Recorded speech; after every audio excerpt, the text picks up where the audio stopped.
Folks, Black Star Network is here. Oh, no punches! I'm real revolutionary right now. Support this man, Black Media. He makes sure that our stories are told. Thank you for being the voice of Black America, Roland. Stay black. I love y'all. All momentum we have now, we have to keep this going. The video looks phenomenal. See, there's a difference between Black Star Network and Black-owned media and something like CNN. You can't be Black-owned media and be scared. It's time to be smart. Bring your eyeballs home. You dig?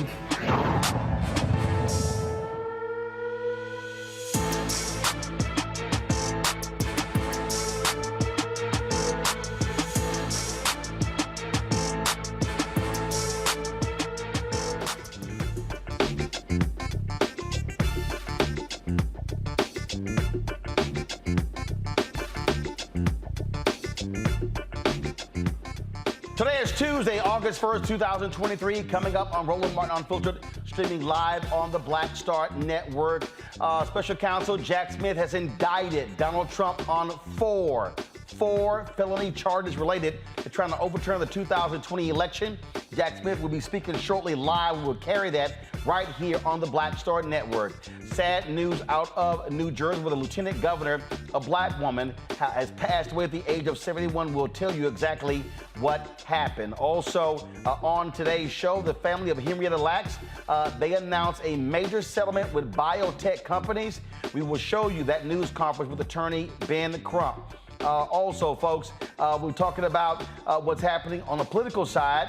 We'll continue to show you how Democrats are battling Republicans when it comes to the economy, what's happening politically in D.C., and they try to keep going after Hunter Biden. They all want to ignore Donald Trump. In addition, folks, I was at the Original T Golf Classic where they honored Gary Sheffield. We'll show you the words that he had to say in his praise for this show as well. Lots of stuff for us to cover. It's time to bring the funk.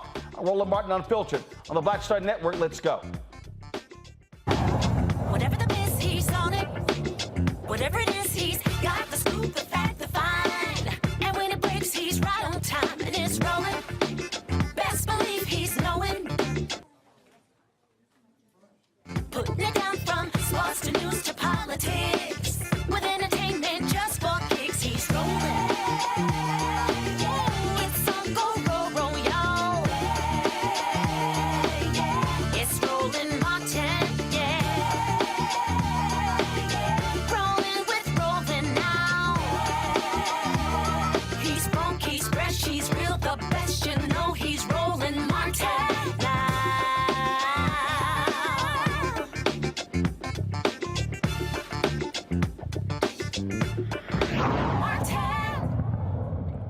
Folks, this is a, let's go, live look at the Department of Justice, where Special Counsel Jack Smith will be speaking shortly.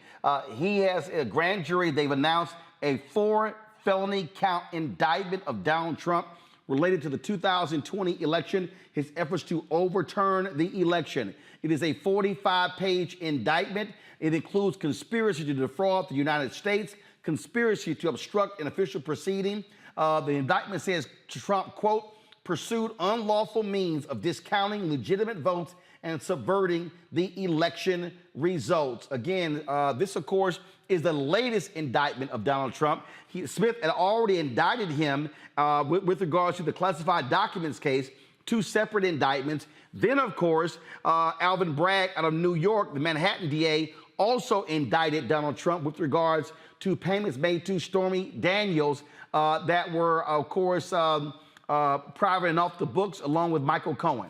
Now, keep in mind, we're waiting to see for Fulton County DA Fannie Willis in Atlanta when she's going to announce her indictments tied to trying to overturn the election results in 2020. And so this spells significant trouble for Donald Trump. The New York Times has been reporting that his political action committee, they're almost broke. They've got $4 million.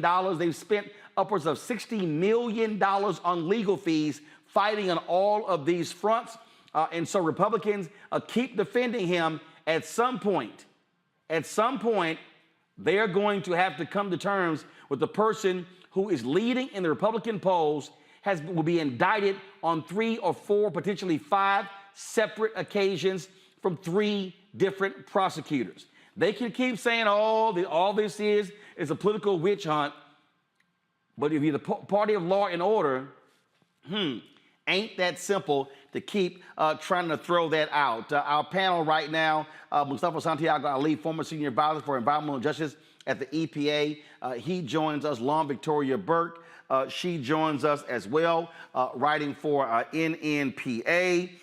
She, of course, has been also covering a lot of the news on Capitol Hill as well. Also joining us on our panel out of Florida is Dr. Larry. Glad to have you. First of all, I got 2 frat brothers here, so it's always good to have 2 alpha brothers here. Glad to have y'all here. This, of course, is breaking news coming out again. Larry Walker, University of Central Florida. Glad to have all 3 folks here. And so, again, we're waiting for Jack Smith to come out to make the announcement regarding this particular indictment. And I must say, Lauren, it's like Groundhog Day dealing with this guy.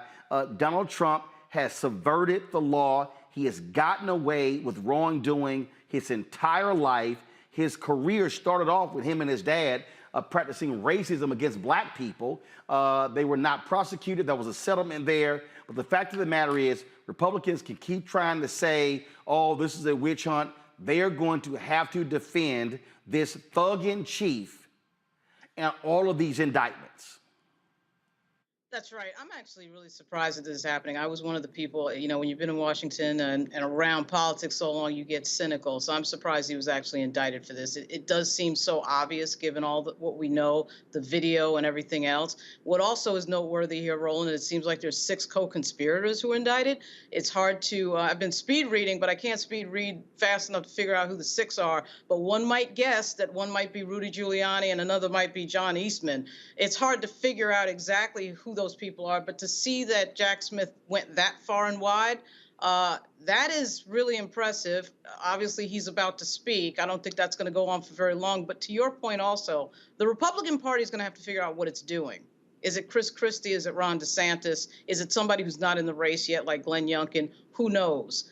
But there's no way that they can have this posture through primaries and everything else. And we know that this poll came out today showing that Joe Biden, President Biden and Trump are even in a poll that came out today. But the Republican Party is going to really have to figure out exactly what it's doing in this situation. I love to see all of the whining, complaining among the right, especially Fox News.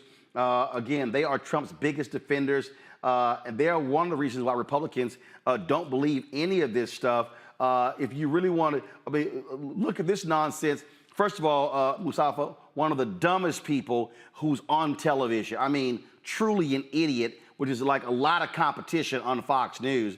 is Jesse Waters. I just got to play for you just the crying over there about this latest indictment. Watch this. You also have January 6th, and I feel comfortable speaking for Jessica. You really shouldn't. Then I won't. I'll speak for the rest of the country that has their head on straight. Not everybody believes January 6th was Hiroshima. Not everybody believes that. No one We thinks talk that. to people on the street all the time. A lot of people don't even know what January 6th was. And for the people that watch it on TV, they're over it. They don't see it as a holy day the way you guys do. Again, the documents case. And I'm talking about what Biden did with it, what Trump did with it. Regular Americans on Main Street aren't fussing over where the documents went. They really don't care. It doesn't affect them. In the 90s, you had sex. It was titillating. People were very focused. Oh, I just love Mustafa. Oh, my God. Regular people don't care. I thought y'all were the party of law and order. They are whining and complaining. And here's the deal. They love comparing Joe Biden and Trump to documents. Guess what? Biden voluntarily turned his over. Trump refused to do so. He ignored a subpoena. He moved documents. They have him on tape. That's the difference. No, it's a part of this strategic stupidity that continues to be, pushed out, both from, Fox News and also from the president, former President Trump. He had a choice. He made the choice to actually do the things that he did. He knew that the election fraud claims were false, but he continued to push that out. He played a role in that 7-state strategy that's also a part of what you'll hear about here tonight, and tried to pressure those states, who knew that he had lost the election, but he continued to use his privilege, or what he assumed was his privilege, to move forward. He's the one who weaponized the Justice Department to try to get them to do illegal things. Luckily, there were some good folks there who were willing to push back. And he also pressured his own vice president. And then, of course, out of all that came the violence that played out on January the 6th. So they can pretend and they can try and convince folks that these types of things didn't happen. But the rule of law will place the spotlight on just how this happened and who was responsible. So, this strategic stupidity is no longer going to play for most people in our country. Oh, to Jack Smith, the news conference right now. Would be helpful. In just a few moments, I expect Special Counsel Jack Smith to come to this podium and make a statement of about 2 minutes in length. He will not take questions. If you have any questions after the press conference is over, please see me on the side. Any questions right now? Don't do it. All right. Thank you. So Jack Smith's going to be out momentarily. Donald Trump's spokesman is already out. They're talking about comparing this to Nazi Germany. This is how sick and debated these people are. Go to my iPad. They'll call this election interference. The lawlessness of these persecutions of President Trump and his supporters is reminiscent of Nazi Germany in the 1930s, the former Soviet Union, and other authoritarian dictatorial regimes. President Trump has always followed the law and the Constitution with advice from many highly accomplished attorneys. No, Larry, he was following idiots like Sidney Powell, like Rudy Giuliani. He had other real lawyers telling him, do not do this, but he refused to do so. And the reason we know these things, his own people are talking, Mark Meadows and others. And so the bottom line is, Jesse Waters of the world and Fox News, they can keep claiming that people don't care about January 6th, but we saw what happened that day, and what these people did was shameful and pathetic. Larry. It's so interesting, Roland. It surrounds me, chickens come home to roost. We recall in terms of how they chanted, lock them up when it came to Hillary Clinton. And now here we are a few years later, and he's being held responsible for inciting an insurrection. Obviously, we talk about the 4 counts, but the bottom line is he knew that he lost the election. He's been filling a lot of these folks with minds with lies. And at the same time, as you just played that clip at Fox News, they're just nothing more than a network that's full of misinformation. And that's certainly having an impact on when we see some of these radical behaviors from Americans, not only in January 6th, but some of the other incidents we've seen since then. But the bottom line is, it is really important that Jack Smith and our government overall hold Donald Trump responsible for his actions. And Roland, you highlighted his problem. His father got in trouble years ago when it came to DOJ, and you talked about working out some negotiation. But the bottom line is Donald Trump has been getting away from these issues for years. Larry, hold on 1 second. Larry, hold on 1 second. Special Counsel Jack Smith is coming out. Let's go live right now to DOJ. Good evening. Today, an indictment was unsealed, charging Donald J. Trump with conspiring to defraud the United States, conspiring to disenfranchise voters, and conspiring and attempting to obstruct an official proceeding.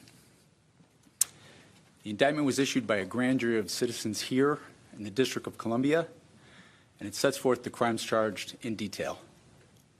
I encourage everyone to read it in full.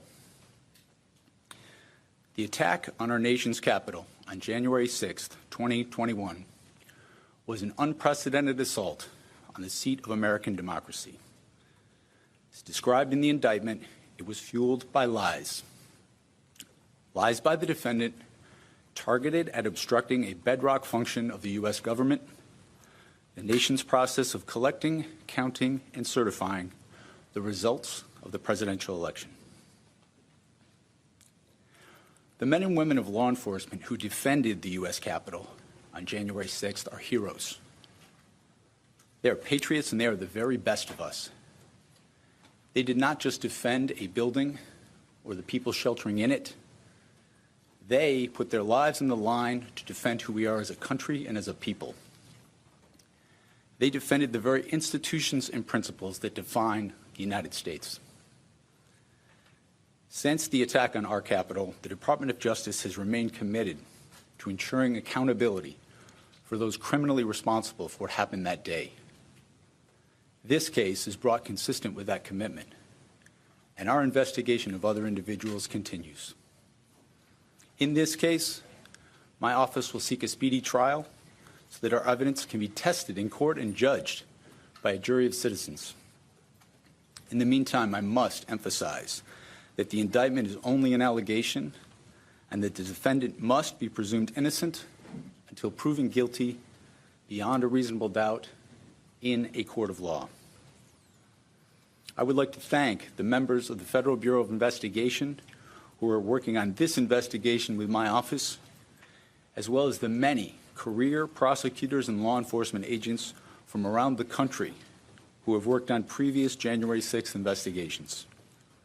These women and men are public servants of the very highest order, and it is a privilege to work alongside them. Thank you. Why didn't you charge any of the other co-conspirators? Folks, that was, again, about a 2-minute statement from Special Counsel Jack Smith announcing the 4-count indictment against Donald Trump. Folks, Judge Tanya Chutkan, who is a D.C. judge, this is who she is. She's going to be the one presiding over this. She has not been kind to folks involved in the January 6th insurrection. And so she is the one who has been assigned this case as well. Again, folks, a 45-page indictment laying out the details of what took place.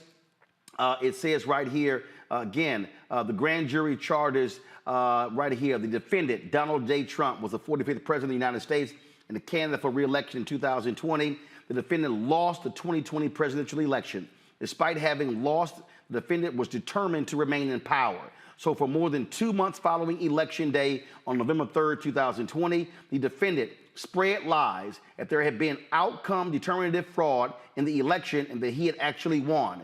These claims were false, and the defendant knew that they were false.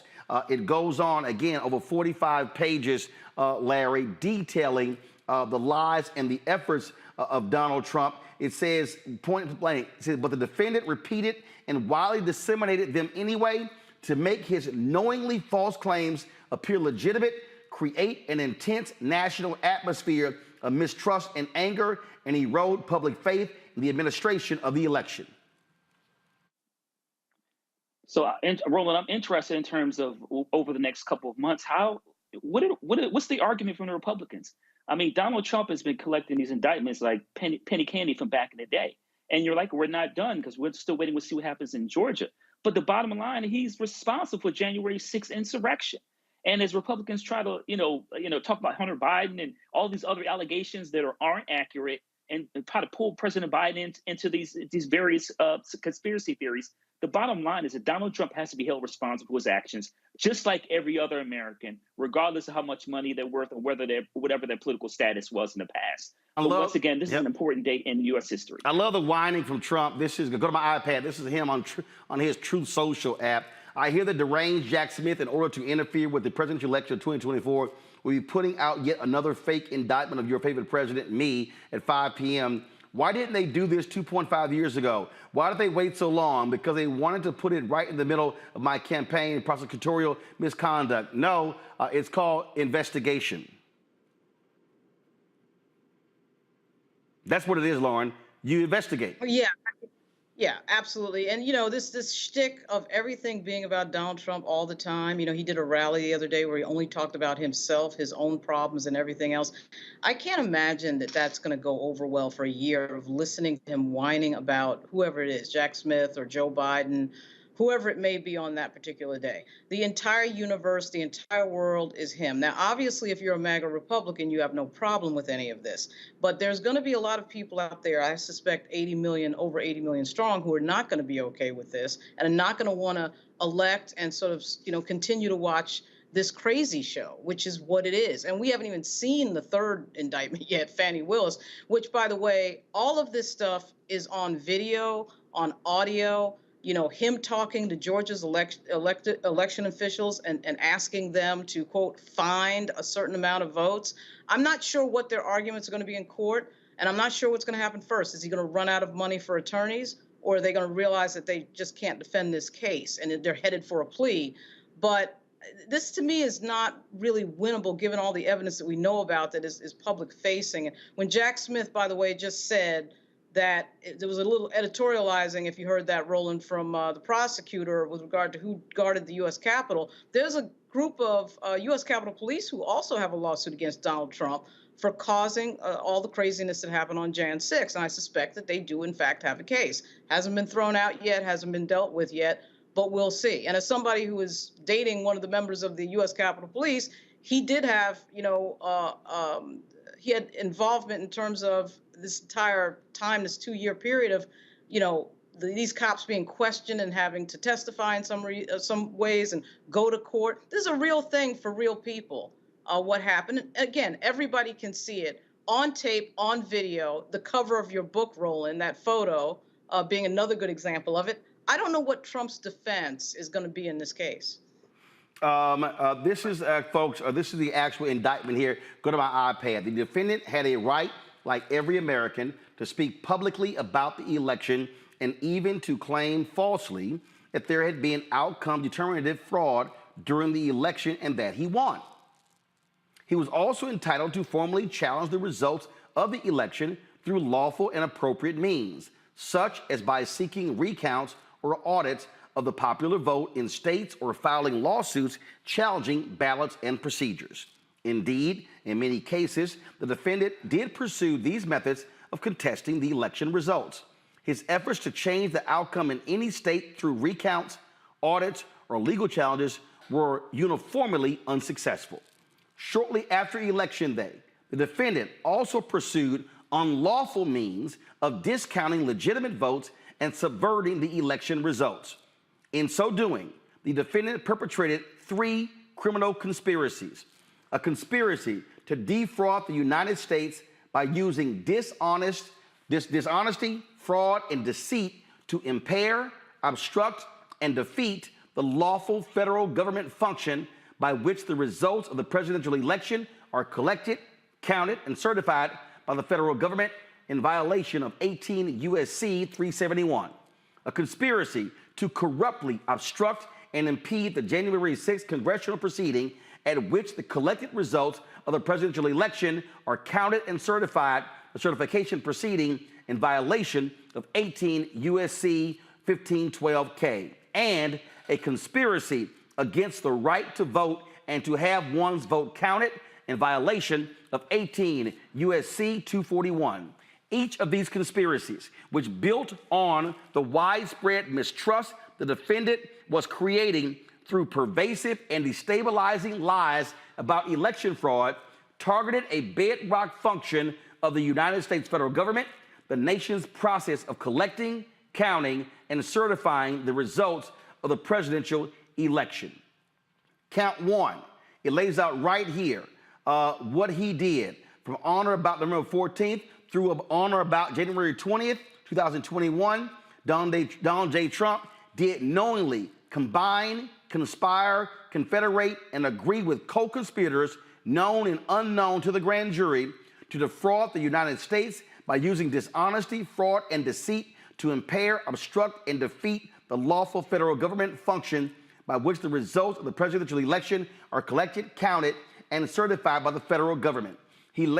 Smith lays out the purpose of the conspiracy was to overturn the legitimate results of the 2020 presidential election by using knowingly false claims of election fraud to obstruct the federal government function of which those results are collected, counted, and certified.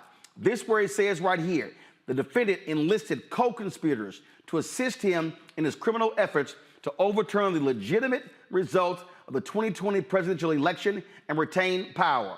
Among these were co-conspirator one, an attorney who was willing to spread knowingly false claims and pursue strategies that the defendant's 2020 re-election campaign attorneys would not.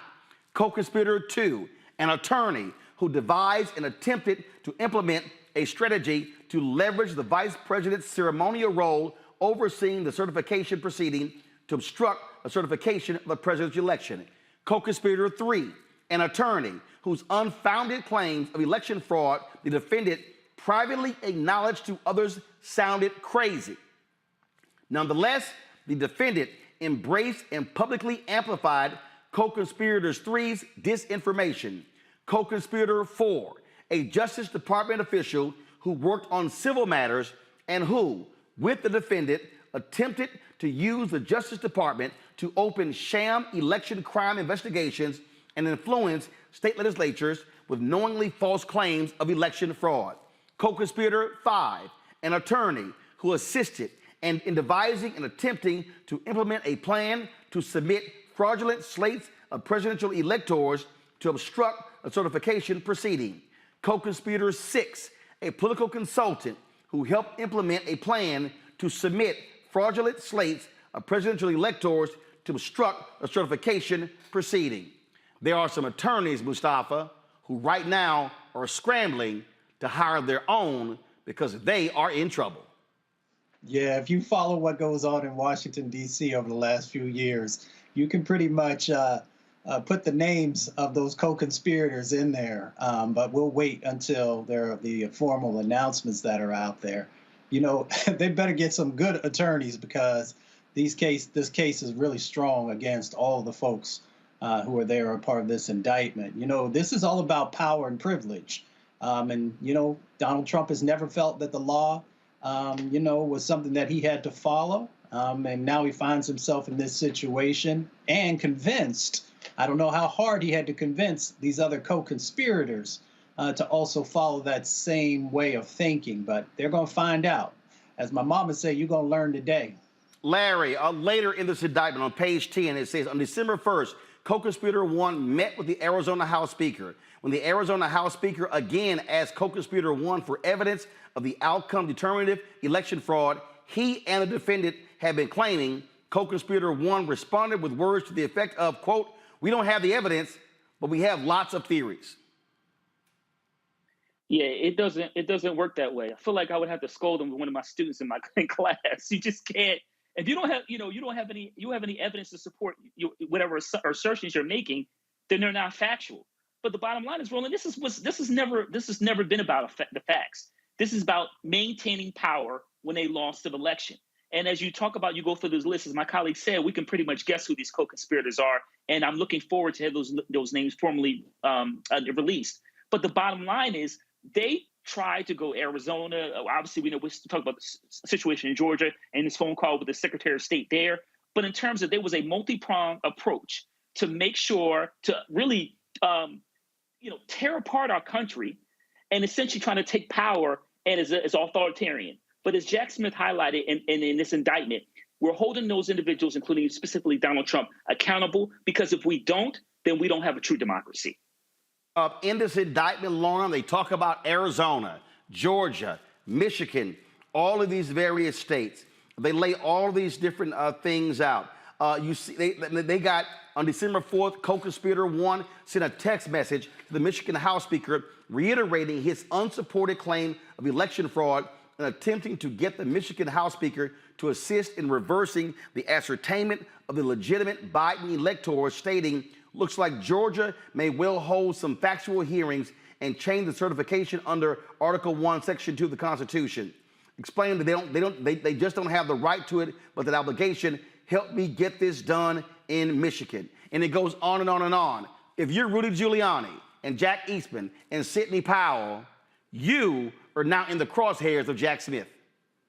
That's right. And you have minimum, they're looking, at obviously the potential of being disbarred. But also, right, to your point, Roland, they will have to, of course, lawyer up. And, the fact that they brought up Russell Bowers is interesting. That sounds, he had testified in front of Benny Thompson's committee, January 6th committee, and that was pretty startling testimony because that was a Republican official effectively saying, I am not going to subvert our democracy. And as you read, Roland, actually, a lot of what you're reading sounds a lot like two things. A little bit of what Fox News was sued on in terms of their lying on the air and their constant just making up of reality around election fraud. And then it sounds like the January 6th hearing testimony, a lot of this and a lot of the same officials involved. So we can kind of get if in fact, when you keep reading, it sounds like a lot of that hearing testimony and a lot of that is on the record under oath. It's a lot of what we already know. And I think it just sort of leads us all back to the question of what is the defense going to be? You have subverted. I love this one.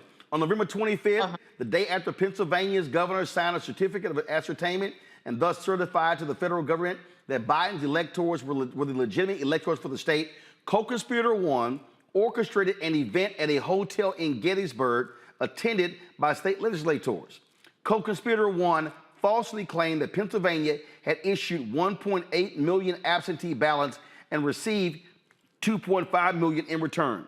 In the days thereafter, a campaign staffer wrote internally that co-conspirators 1's allegation was, quote, just wrong, and, quote, there's no way to defend it. That's what's, they literally, there are people who are working with them saying, these folks are lying. And so if you're Jack Smith, is this live outside? What is this, folks? Okay, they're trying to get a statement from Merrick Garland. Go live right now. The January 6th attack on our democracy. The career men and women of the Justice Department engaged in what has become the largest investigation in our history. In November last, I appointed Jack Smith, a special counsel, to take on the ongoing investigation in order to underline the department's commitment to accountability and independence. Mr. Smith and his team, experienced, principled, career agents, prosecutors, have followed the facts and the law wherever they lead. Any questions about this matter will have to be answered by the filings made. Are you concerned about this affecting the 2024 election? AG Girl, are you concerned? The thing here is that in this indictment, you have a DOJ staffer who is being indicted, a Justice Department official. That right there says a whole lot, Mustafa, because it shows how Donald Trump had individuals who he appointed who were trying to use the power of the Department of Justice to overturn this election. And this is more offensive to the folks. Again, let's go back to, give me a 2-box with Merrick Garland. This shows, again, how offensive it is what actually took place in this country with this man. He was trying to use everything possible in order to stay in power. That's what Donald Trump was trying to do. Oh, without a doubt. And he had tentacles all throughout the federal government. You know, for those of us who have spent time there, one, we understand our oath and how important it is to actually live up to that. So then when you see these individuals who were inside the federal government who are also, you know, moving forward with lies or were supporting, you know, this strategy that Trump had, you know, it doesn't make it any easier for people to trust the federal government. But luckily, there were good folks who were there who were also pushing back. I was blessed to be able to work with folks from the Department of Justice for a couple of decades. And I know their level of commitment to upholding the law. So, you know, he tried to dismantle and deconstruct the Department of Justice. And thankfully, he wasn't successful. But there were those individuals who unfortunately believed the hype and believed the things that he was trying to accomplish. And I won't be surprised if we won't also find out, you know, that there'll be folks also who will catch charges in some of these various states who are also aligning themselves with him. Oh, Larry, they've got to break. Look, you got a bunch of people who got to answer some stuff. Go back to my iPad. It says right here, on December 6th, the defendant and co-conspirator 2 called the chairwoman of the Republican National Committee, that's Roland McDaniel Romney, to ensure that the plan was in motion. She said that during the call, co-conspirator 2 told the chairwoman that it was important for the RNC to help the defendant's campaign gather electors in targeted states, and falsely represented to her that such electors' votes would be used only if ongoing litigation in one of the states changed the result in the defendant's favor. After the RNC chairwoman consulted the campaign and heard that work on gathering electors was underway, she called and reported this information to the defendant, who responded approvingly. Roland McDaniel is now going to have to answer. All of these people, look, they go to trial here, Larry, barring, you know, a plea deal. Steve Bannon, Marjorie Taylor Greene, Jim Jordan, every single Matt Gaetz, Ted Cruz, all of these Republicans who avoided congressional subpoenas, they are not going to be able to avoid a subpoena from the federal courts. No, and you know, reading, you know, kind of here, listening to you, realizes that Roland, the rot runs deep, and when you have a tree that's rotted, you really have to cut it down and start from scratch, and that's what we essentially this indictment is really the first stage, and like you said, we'll see over a series of next couple of months, and some of these individuals we highlighted, like you said, who are those individuals, and then having them testify. Because we in the last couple of months, we've heard a lot of people, you know, stand at the podium or put out press releases, talk about, you know, it's a witch hunt and none of this makes any sense and they're going after Donald Trump. Let's see what you have to say when you have to put your hand on the Bible. And then you're being asked a series of questions. We'll see we'll see kind of conspiracy theories you want to run then. And Lauren, when I say a lot of people, go back to my iPad. On December 7th, co-conspirator 1 received the Wisconsin memo and the fraudulent electoral memo. Co-conspirator 1 spoke with co-conspirator 6 regarding attorneys who could assist in the fraudulent electoral effort in the targeted states, and he received from co-conspirator 6 an email identifying attorneys in Arizona, Georgia, Michigan, Nevada, New Mexico, Pennsylvania, Wisconsin. All of those attorneys are now potentially having a criminal exposure, Lauren. That's right. Yeah, I mean, it is wide-ranging, a lot wider-ranging than I would have ever guessed. Obviously, everybody was focused on Donald Trump, but as you can see, there's a lot of people involved in this. When I think about these cities, I think about something you said earlier, Roland, on a show. You know, what was killing Donald Trump, as I don't need to tell you, Roland, was the fact that this election was decided by Black voters in Milwaukee and Detroit and Philly and Atlanta. That's why he was ticked off in the first place. Of course, he lost by 8 million votes. But then he, of course, went to these election officials in a lot of these Republican jurisdictions and tried to get them to lie. He tried to get them to lie. And so they weren't going for it. And in fact, it was interesting to see the Republican officials, not only in Arizona, but also in Georgia, resist him on the phone and, of course, resist him trying to, quote, find a certain amount of votes so that he could be declared the winner and declare that there was some sort of impropriety with regards to the collection of votes, none of which was true. I actually think that there's a chance that this is going to get real fast. We saw Alabama reject this idea of redistricting and the SCOTUS decision. Don't think that some of these people won't try to defy the federal government. I actually think they will try to defy the federal government. They've been talking openly about this. And that is their spin right now, that this is all political and not fair. And it wouldn't surprise me if they brought that question to the brink. Here's what's crazy. I'm only 27 pages into the 45 pages of Mustafa. Again, on December 22nd, the defendant met with co-conspirator 4 at the White House. Co-conspirator 4 had not informed his leadership at the Justice Department of the meeting, which was a violation of the Justice Department's written policy restricting contacts with the White House to guard against improper political influence. On December 26, co-conspirator 4 spoke on the phone with the acting attorney general and lied about the circumstances of his meeting with the defendant at the White House, falsely claiming that the meeting had been unplanned. The acting attorney general directed co-conspirator 4 not to have unauthorized contacts with the White House again, and co-conspirator 4 said he would not. That co-conspirator 4 is at the Department of Justice official. And again, here's the deal. You start lying, they can get you on they can convict you on lying alone. And so this thing is about to metastasize.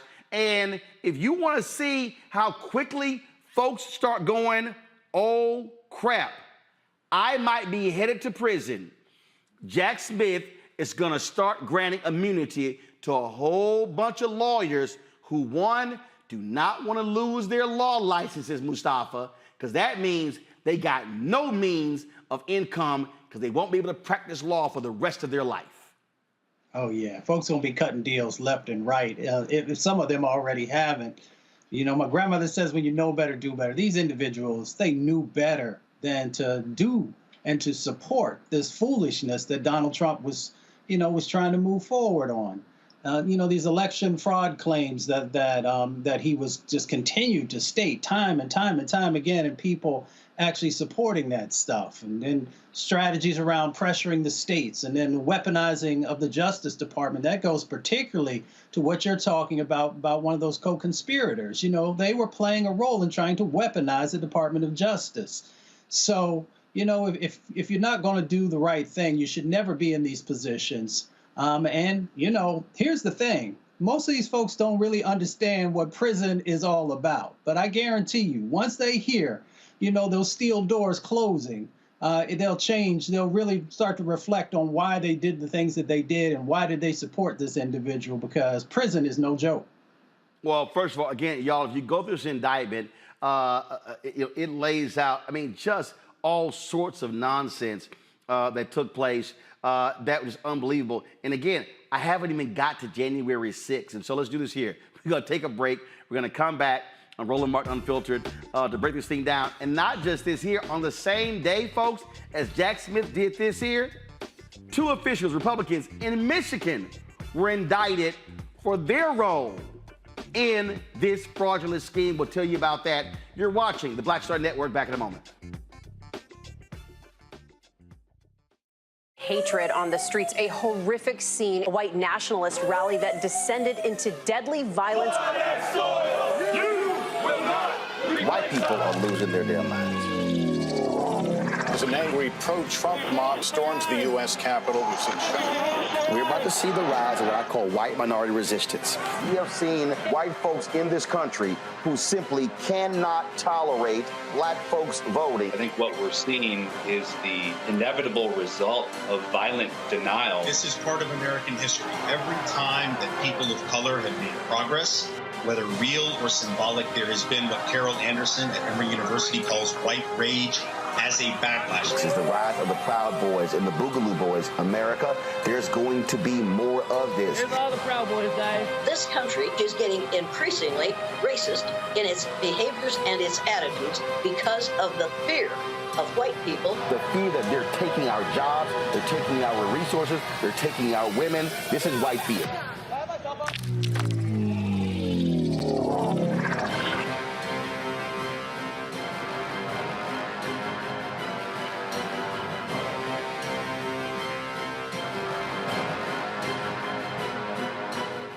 about blackness and what happens in black culture, we're about covering these things that matter to us, speaking to our issues and concerns. This is a genuine people-powered movement. There's a lot of stuff that we're not getting. You get it, and you spread the word. We wish to plead our own cause. Too long have others spoken for us. We cannot tell our own story if we can't pay for it. This is about covering us. Invest in black-owned media. Your dollars matter. We don't have to keep asking them to cover our stuff. So please support us in what we do, folks. We want to hit 2,000 people, $50 this month, raise $100,000. We're behind 100,000, so we want to hit that. Y'all money makes this possible. Checks and money orders go to P.O. Box 57196, Washington, D.C. 20037-0196. The Cash App is $RM Unfiltered. PayPal is R Martin Unfiltered. Venmo is RM Unfiltered. Zelle is Roland at RolandSMartin.com.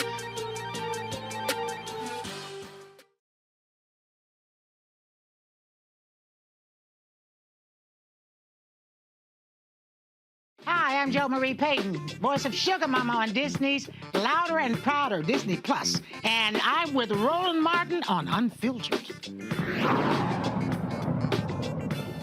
Folks, welcome back to Roland Martin Unfiltered on the Black Star Network. The breaking news is that Special Counsel Jack Smith has announced 4 felony charges against Donald Trump tied to his efforts to overturn the 2020 election. It's a 45-page indictment.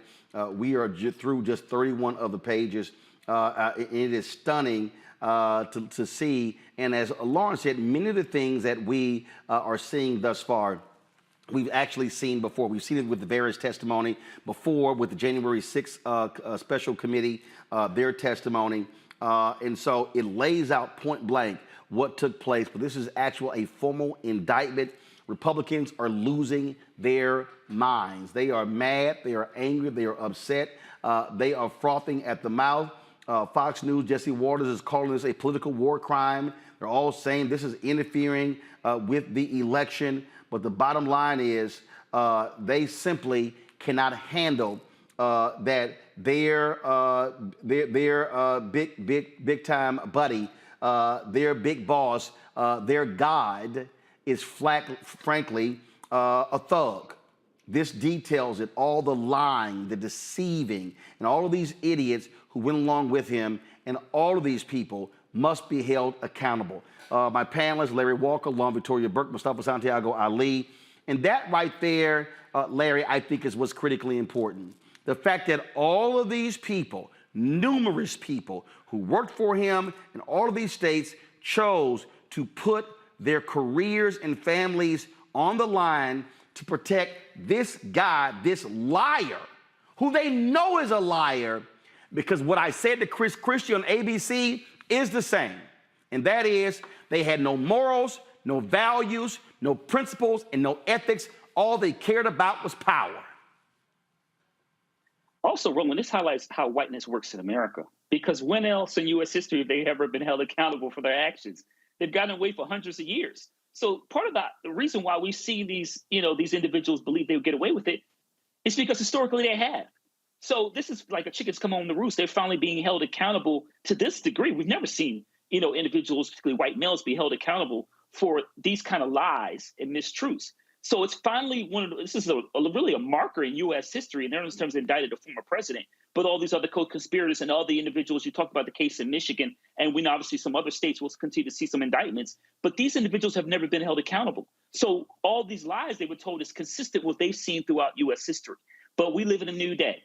And now they're being held accountable for all their lives, and also once again to undermine our democracy and shift the United States into a place we no longer be a leader in the world in terms of freedom.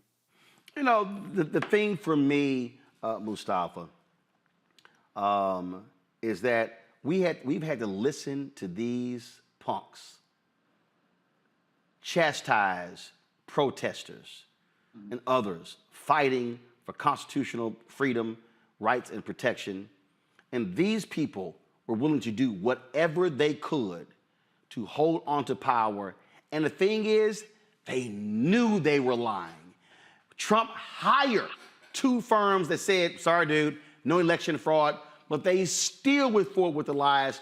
And all these idiot MAGA people, yes, these deplorables, are walking around going, I don't believe it, I don't believe it, I think it's all a farce. They are stupid for listening to these people. Yeah, it's hard to understand how someone, you know, it's interesting because they want you to not believe what your eyes have seen, right? We saw January 6th. It was live on our TV screens.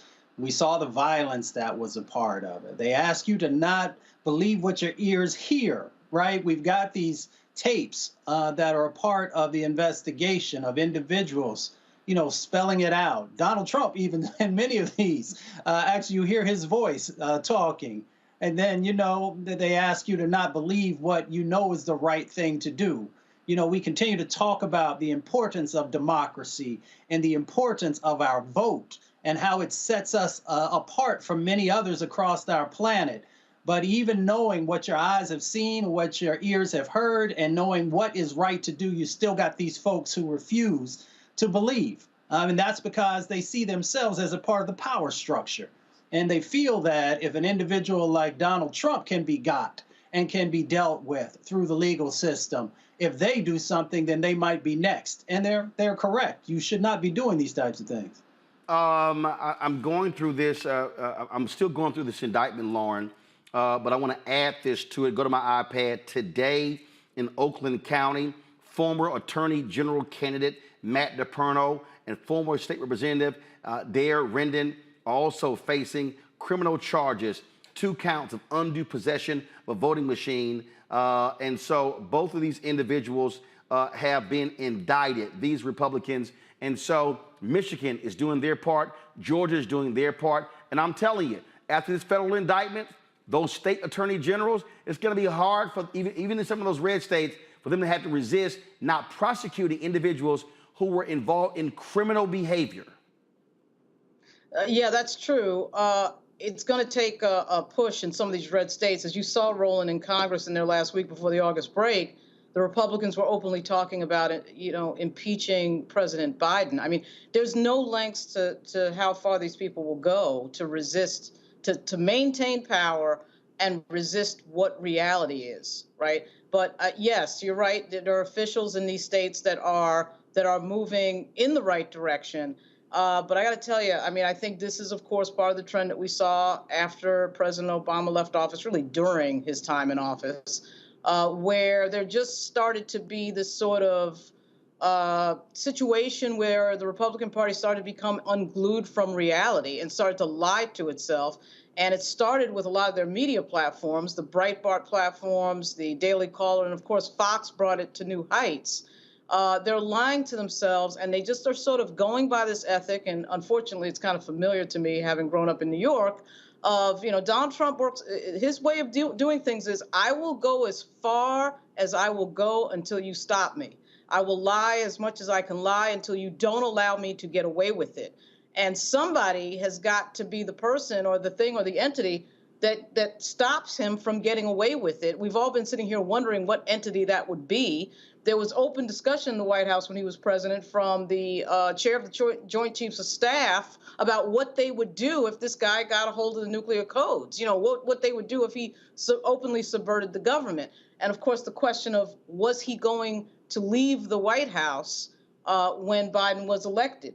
That was all open. I mean, you know, because Trump will go as far as everyone else allows him to go, but they have to be stopped. They have to be absolutely stopped. It's not just going to happen on its own. But here we see the Justice Department, not just the DOJ, not just DOJ in Washington, D.C., but to your point, Roland, in a lot of these states. But this is what I kept trying to explain to people, all these dumb media people. I would say, this man has no bottom. He has no bottom. I'm like, they keep saying, well, when does he reach a bottom? He has none.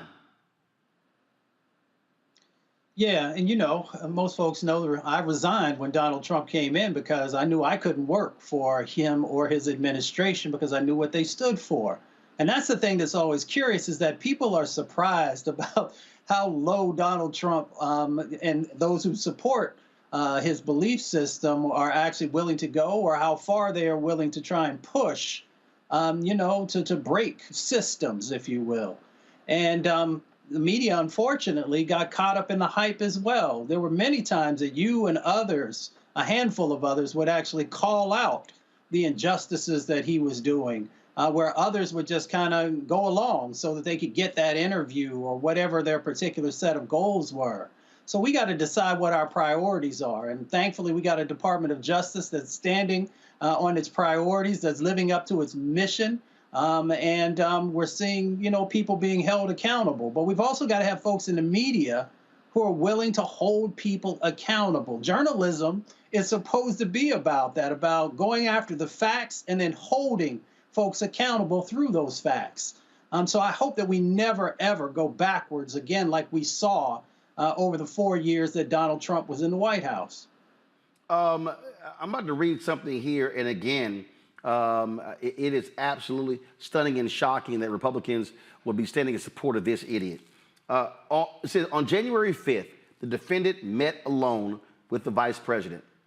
When the vice president refused to agree to the defendant's request, so let me be real clear, folks. When Vice President Mike Pence refused to agree to Donald Trump's request that he obstruct the certification, Donald Trump grew frustrated and told Pence that Trump would have to publicly criticize him. Larry, listen to this. Upon learning of this, Pence, the vice president's chief of staff, was concerned for the vice president's safety and alerted the head of the vice president's Secret Service detail. That shows you how far these folks were willing to go. Like you said, there was no bottom. And so we during January 6th, Roland, we saw the video audio, we heard the audio and saw the video of people looking for Mike Pence.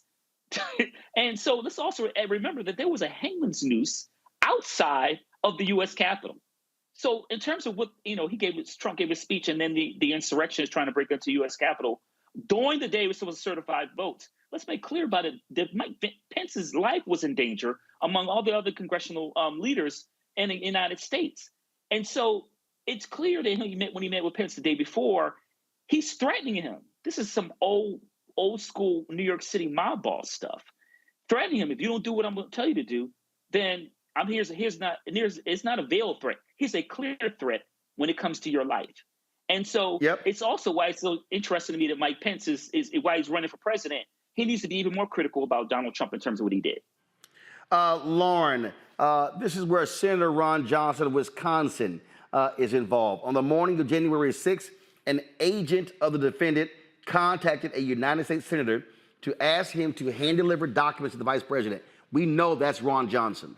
The agent then facilitated the receipt by the senator's staff of the fraudulent certificates signed by the defendant's fraudulent electors in Michigan and Wisconsin, which were believed not to have been delivered to the vice president or archivist by mail.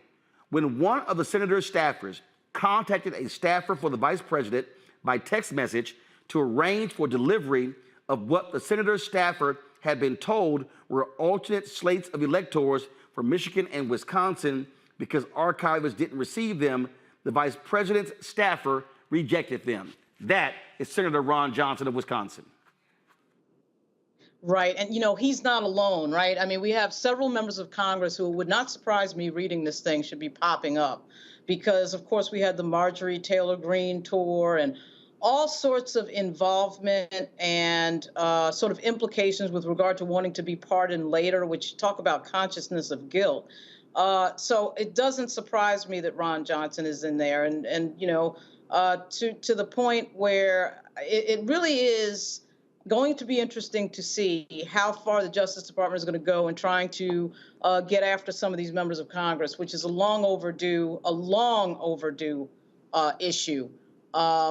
Not just with the contact that they had with President Trump, former President Trump, but also the things that happened after where they had supported this fraudulent idea that there was something wrong with the elections. The question is going to become, do we have enough Never Trumpers around to push that message? Because, to the points made before, the media is really failing at a moment we really don't need the media to fail. We need the media to call a thing, a lie, and say things in plain language. When people are lying, the media needs to say that they're lying and not get wrapped around the axle about whether or not we should be saying the word lie.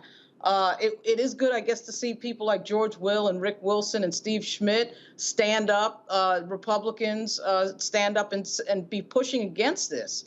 But there's not enough of them. And it's scary to watch some of these people who still stay with Donald Trump, even in these moments where we have obvious evidence. This is not testimonial evidence from people that they spoke to. These are things that have been recorded. Members of Congress, in many cases, who were in the U.S. Capitol when it was attacked and still supporting Trump, which is insane. Roland, what page is the Pence thing that you referenced? What page was that? Gotta go up. That was it was like 38, 39, something like that. I mean, it is remarkable, again, reading this. A lot of this stuff we've heard before. But I also want people to understand this, Mustafa.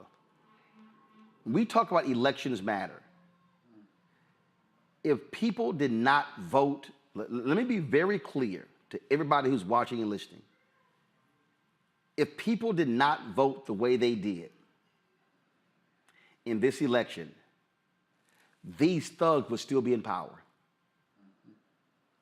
These people, if they went to this extent to try to steal this election, what would they have done if they remained in power?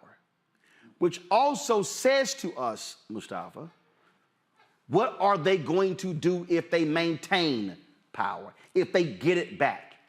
We already know right now they are literally meeting and planning to completely upend the entire federal government if they take power. New York Times, Siena, out with a poll today that shows the race is virtually tied. Now, there are not factors involved in that. It has 10% of support for RFK Jr., Marianne Williamson, and others. But I need people to understand who think that, oh, this is no big deal. If you read the 45-page indictment and understand that if these people are allowed back at 1600 Pennsylvania Avenue and in control of DOJ and the Pentagon and the entire federal apparatus, the hell that these people will reign on this country cannot be overstated. And so I need every black person, every white person of conscience to cut the bullshit out with, I don't know, Joe Biden, 80, I don't know, this, that, and the other.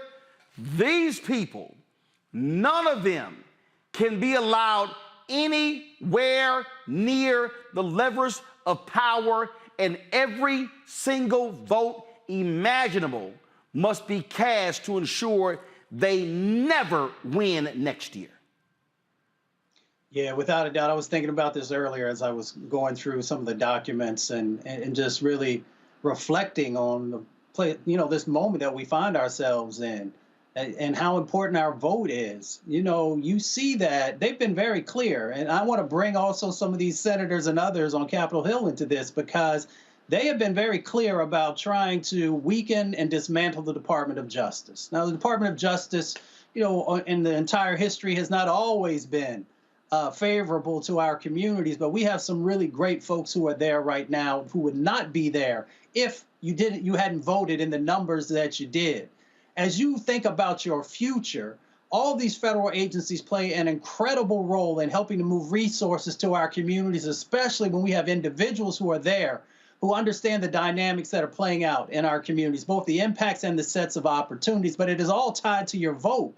If we do not vote once again, and our allies in significant numbers, then you're going to have individuals who are literally going to be taking wealth out of your pocket, that are going to be impacting your health and are going to weaken this country for decades to come. I simply cannot overstate, Larry, how crucial it is for every black person who is eligible to vote to get registered and cast a ballot for Biden-Harris. Let me be perfectly clear. All y'all people out there, y'all listening to all these so-called new black media people and their bullshit, and that's exactly what it is. We can be making demands, must be doing so. But if you look at what these people tried to do, and I rattle off, they had attorneys in multiple states. They were pressuring fellow Republicans in Arizona, Pennsylvania, Georgia, Michigan, all these places. What these people plan to do, they right now, Axios reported this months ago, the New York Times reported it last month. The Heritage, all of these people right now, Larry, are meeting off-site.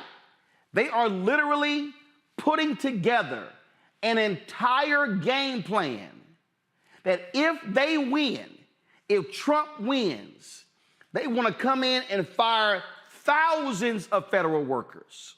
They want to grab power over agencies. People are sitting here, man, you trying to scare us. You had damn well better be scared to death if Donald Trump and his imps, these evil people, are allowed to win. And yes, they actually can win because his supporters are fired up and will love nothing better for that crook to be back in the White House. Roland, you highlighted it. We can't afford it because it'd essentially be political endgame. And earlier in the show, I talked about protecting our democracy and the importance of doing so. But you're right. In New York, you talked about New York Times and other publications that talked about the plans they've already have in place. They're going to try to cheat their way to win the White House in 2024 and win the Senate and maintain control of the House. That's the ultimate goal, because they can't have a discussion on the policy issues. They can't talk about the drop in inflation, unemployment, or some of the other. They don't want to talk about women's reproductive rights. They can't win on any of those issues. So the only way they can possibly win next year is by cheating. And you're right, Roland. All these think tanks and individuals with big pockets have been meeting, planning out a way to steal the election in 2024. One last point I want to make, Roland, is the importance of your platform. We have a conversation right now among 4 black folks talking about this issue. Anyone watching this show, you can't find this anywhere else. And this is why your platform is so important, Roland. And I see some of you fools on my YouTube channel. Anybody out there who is saying, forget Biden-Harris, vote for RFK, go to my iPad, Henry. This who is funding the campaign of Robert F. Kennedy Jr. Republicans. Let me say it again. All you fools out here talking about Robert F. Kennedy, a political analysis shows donor overlap with DeSantis and Trump supporters. That means, I'm going to read you the opening line, the top contributors to Robert F. Kennedy Jr.'s presidential campaign include donors who typically give to Republicans according to campaign finance filings, underscoring the extent to which Kennedy, running as a Democrat, is resonating with the other party. Folks, they are funding Robert F. Kennedy in order to try to get Biden-Harris to lose. Y'all fools are falling for the banana in the tailpipe. Lauren. Yeah, and they already did that in 2016. It was the same general strategy. That strategy is a strategy to find 8 million votes, because obviously Biden beat Donald Trump in 2020 by 8 million votes. So between that and voter suppression and closing polling places and other games that they'll probably try to play, they're trying to find that 8 million votes. I think that when you think about some of what you said, Roland, it's not just the Donald Trump element of it. It's Steve Bannon, it's Stephen Miller, it's all the crazy people he brings with him that, don't really believe in the functioning of government. And they're saying out loud right now exactly what they're going to do. When you say that they're meeting off-site, it sort of reminds me of what happened right after President Obama came in. There was a meeting off-site with Paul Ryan and Mitch McConnell and all the Republicans to decide how they were going to thwart his presidency. This is a party that is not interested in governance. It is not the Reagan Republicans. It is not the Eisenhower. It is a party that is created by Donald Trump. And I think that because they're losing power, they're seeing that other constituencies who have been historically marginalized are starting to gain power. They are hitting the desperation button. They, as Dr. Carr likes to point out, they would rather bring this entire thing down than see Black people, minorities in charge of anything. So that is, I think, where we're at with the MAGA Republicans. The question is, how many people can they convince, and exactly how many people do they have on their side? I do think the elections last year demonstrated that the crazy people like Carrie Lake, that sort of crazy type of Republican, does lose. But, you know, we do have some stars coming into alignment that I think are very, we have to watch very closely. The poll today, the president's age, which we're starting to see visually more and more on the screen. I don't think we can deny that and try to pretend that's not happening. And the fact that these MAGA Republicans are not giving up, they're not backing off. They're actually getting, I think, more energetic as these sorts of things happen, like these indictments. And I don't think it's lost on them, obviously, that a Black woman is about to hand down an indictment in Atlanta, and that the indictment handed down in New York was a Black male. That is not lost on them. This is power. They also don't like that there's a Black female vice president to Biden. Right. And including some Democrats. Before I go to my break, again, folks, this is the New York Times story from July 18, 2023. Trump and allies forge plans to increase presidential power in 2025. Folks, I'm trying to tell y'all, I'm not scaring anybody. And if you think I am, fine. But what these people are planning to do, they want to consolidate power. Trump has already made it clear he is going to use the Department of Justice as a weapon. There are not going to be any walls. Bill Barr will not be reappointed. He is going to appoint somebody who is going to do whatever he wants. Right now, the DOJ, Larry, has rules in place that when it comes to meetings with the White House, he's going to obliterate that. We already know he wanted to use the IRS to investigate his political enemies. He will do that. The article says they want to put the Federal Communications Commission under White House control. They want to put numerous agencies under White House controls, numerous independent agencies. They want to put the Federal Trade Commission, which enforces antitrust and consumer protection rules against businesses, under the president. Folks, what they are planning is something that we have never experienced in the history of this country, including Jim Crow and slavery, Larry. Roland, I read that New York Times article, and I think you've been talking about this for a while about, highlighting the challenges we will face as a nation if Donald Trump were to be win the election next year. And I thought it was a well-written article, but it was frightening. But it's consistent with everything you talk about in your book and the reasons why we face the challenges in your book and the political landscape in the United States. Listen, they're not worried about, they will win by any means necessary. And that means cheating. And if they win, as I said earlier about political endgame, you're right in terms of some of those federal agencies, FCC, FDA, and some other agencies. They want to essentially kind of bring them under control of the White House. And then you're weaponizing, using the DOJ to go after his political enemies. Everything from Hillary Clinton to Joe Biden to Black folks in America, because we are number one with a bullet on the list, because we talked about what happened a few years ago with the election. So we have to make sure we are steadfast from now until the election and even after that, because we know we're going to still have some nonsense. And folks have to register to vote, go out to vote, or we're going to find ourselves in some serious challenges over the next several years. Last point I'm going to make here, Mustafa, you get the final word. Go to my iPad. This is from the New York Times story. He wants to revive the practice of impounding funds, refusing to spend money Congress has appropriated for programs a president doesn't like, a tactic that lawmakers banned under President Richard Nixon. He intends to strip employment protections from tens of thousands of career civil servants. Hello, Black people. We are disproportionately working for the federal government. making it easier to replace them if they are deemed obstacles to his agenda. He plans to scour the intelligence agencies, the State Department, and the defense bureaucracies to remove officials he has vilified as the sick political class that hates our country. This is one of his people, y'all. The president's plan should be to fundamentally reorient the federal government in a way that hasn't been done since FDR's New Deal, said John McEntee, a former White House personnel chief who began Mr. Trump's systematic attempt to sweep out officials deemed to be disloyal in 2020 and who is now involved in mapping out the new approach. Quote, our current executive branch was conceived of by liberals for the purpose of promulgating liberal policies. There's no way to make the existing structure function in a conservative manner.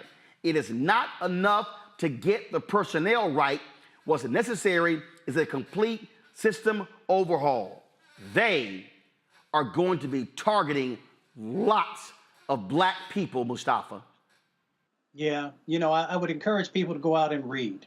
Read the dictators and despots of the past. You'll see a lot of these things that were part of the structures and the systems that they put in place. And if you want to bring it home, you know, take a look at what happened in South Africa during the apartheid system. Many of these things that you see of stripping away people's ability to learn and to be able to honor your own culture and to not have power and to have resources taken away was a part of that apartheid system. So this has an apartheid-esque sort of framing to it as well, if you want to look at it about the impacts that'll happen inside of our communities. But if you don't read and if you don't research, you won't understand these dynamics that are playing out right before your eyes. They're playing out before our very eyes, and I'm telling you, and I'm going to be pounding this between now and Election Day. Black people, this is no time. And not just black, there are other people who watch this show as well who are not black. So black and non-black people, now is not the time for BS. Now is not the time for games. We must make demands of Biden and Harris. We must hold them accountable. But the most important thing, these evil people cannot come near the White House.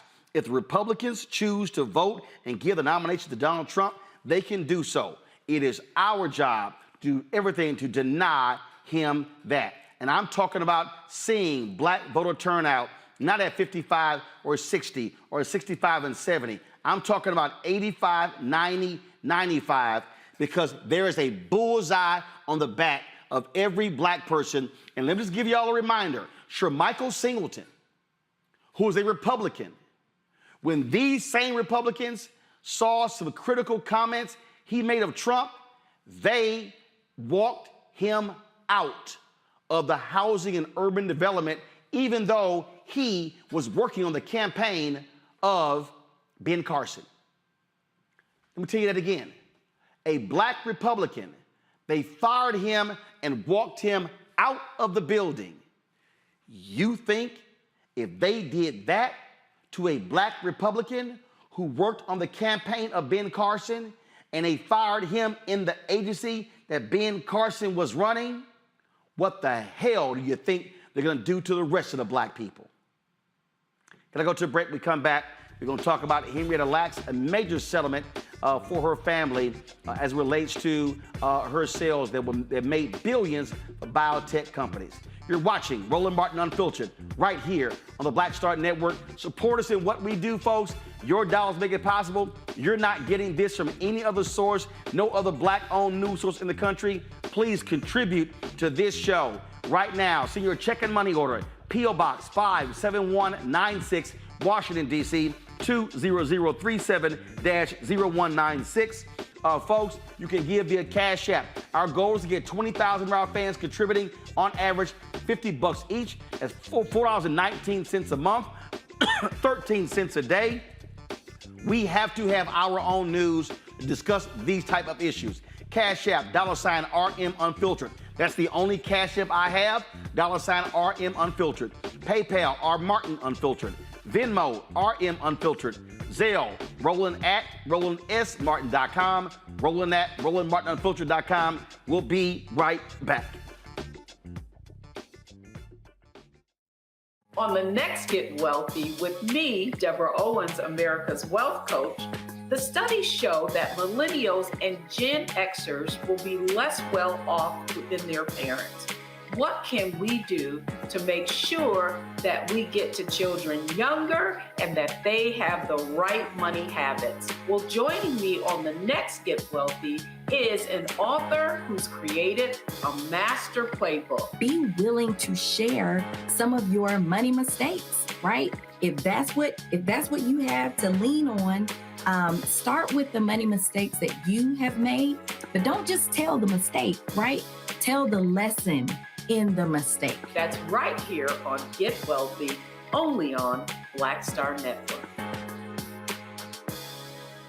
Up next on The Frequency with me, Dee Barnes, our special guest, Alicia Garza, one of the founders of the Black Lives Matter movement. We're going to discuss her new book, The Purpose of Power, How We Come Together When We Fall Apart. We live in a world where we have to navigate, when we say something, people look at us funny, but when a man says the same thing less skillfully than we did, right? Right. And everybody flocks towards what they said, even though it was your idea. Right here on The Frequency on the Black Star Network.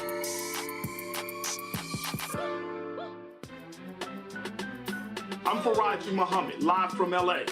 And this is The Culture. The Culture is a two-way conversation. You and me. We talk about the stories, politics, the good, the bad, and the downright ugly. So join our community every day at 3 p.m. Eastern and let your voice be heard. Hey, we're all in this together. So let's talk about it and see what kind of trouble we can get into. It's The Culture, weekdays at 3, only on the Black Star Network.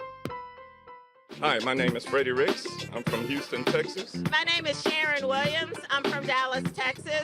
Right now, I'm rolling with Roland Martin, unfiltered, uncut, unplugged, and undamn believable. You hear me? After years of court battles, a settlement is finally reached in the Henrietta Lacks lawsuit with Thermo Fisher Scientific.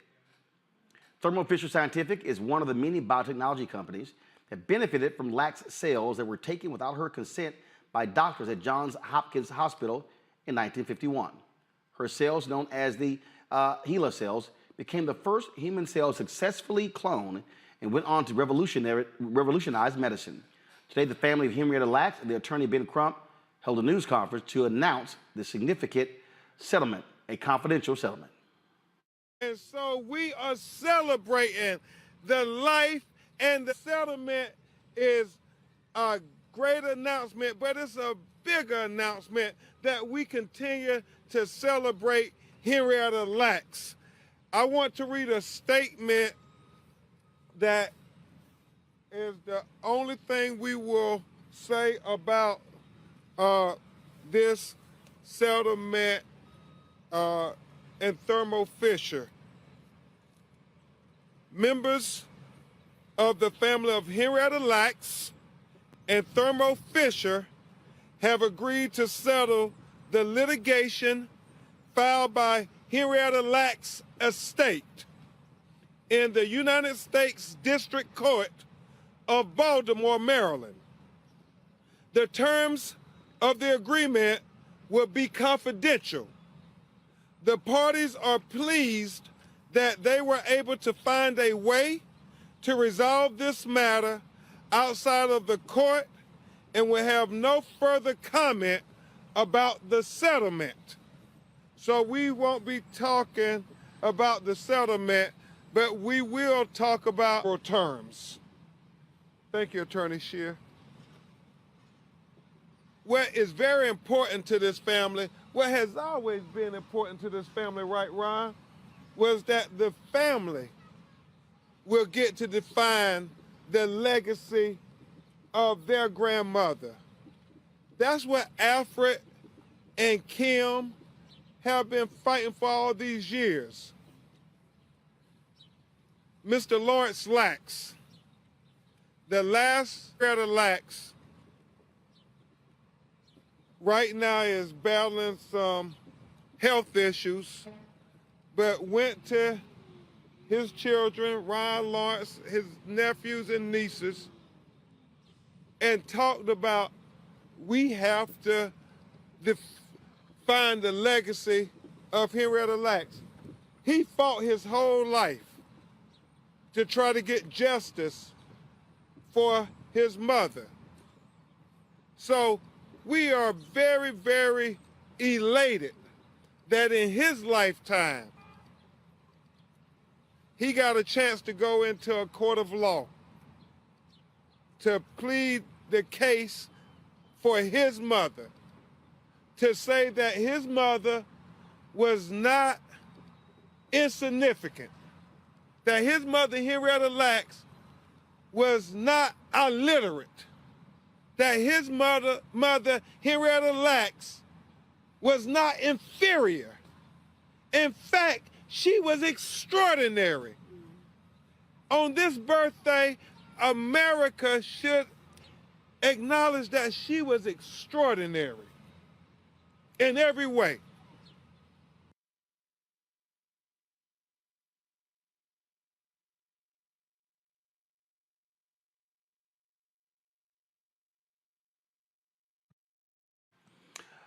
All right, folks. There's a lot more. There's about a 40-minute news conference there. This really is a huge decision, Mustafa. And frankly, I hope they sue everybody else because at the end of the day, this is a perfect example of companies making millions off of black people and not compensating African Americans. Yeah, it has always been about the extraction of black bodies and now also in black DNA and black genetics. So yeah, folks who have been making billions, literally, dollars off of us and our body parts. So yes, I hope that they make sure the family gets every dollar that's coming to them. Because if you go back and look through history, if you look at black soldiers, they medical tested on us with the various types of gases and chemicals that they were using. If you look at black prisoners, they also tested us for asbestos. If you look at black women, we saw both in slavery and afterwards how they actually did experimentation on our sexual organs and a number of other dynamics. So this is a part of a long history of the extraction of our DNA and of our body. And it's time that people, one, make sure it never happens again, but also that people receive the payment that should be a part of that pain that has followed our folks since we first came on these shores. For the folks out there, Larry, who don't understand why it's important to have attorneys, here you go. Absolutely. And Roland, this is taken too long. And, you know, it's interesting in terms of black folks, and we look at history, my colleague just highlighted in terms of how, you know, particularly enslaved Africans, prisoners, et cetera, have been treated throughout U.S. history. But this is an important moment. But it is important to recognize that we have to ensure that these kind of things don't happen in the future. We talk about all this, you know, challenges that black women still encounter in terms of not only infant mortality rates, pregnancy-related rates. So the fight for fairness to protect the lives of black women is ongoing. And so once again, this is an important moment for the family, and also in terms of remembrance, in terms of what the country, not only the country in terms of the world, in terms of benefited from utilizing her, you know, our immortal cells. But we have to continue to make sure we defend black women and we hold scientists and other individuals accountable. Lauren? Yeah, I mean, absolutely. I think it's such a great example of the exploitation game and how it works with African Americans in this country. Whether it's the NCAA or the music industry or this situation right here, money is made off of us. You know, we bring something to the table and money is made off of us. And here we are, you know, 70 years later, rectifying this. And even though it's very common to have these settlements be secret, I wish we knew what the number was. Hopefully it was in the multi-millions of dollars. Obviously, with Attorney Crump on the job, I'm sure it was a very good deal. But I'd love to know what it was. It's just got to be really up there, given what this situation was, lack of consent, and using somebody's cells to create cures for years after years after years. We're talking multi-millions of dollars. The fact that they got away with this is extraordinary, but I'm glad it's rectified. And congratulations once again to Ben Crump. All right, folks, hold tight 1 second. When we come back, we're going to hear from folks in Ohio explain why that cop who unleashed a dog on an unarmed black man, why he was fired. Also, Gary Sheffield, Honor, the original T Golf Classic. We'll show you what he had to say, including why he loves this show. You're watching Roland Martin Unfiltered right here on the Black Star Network.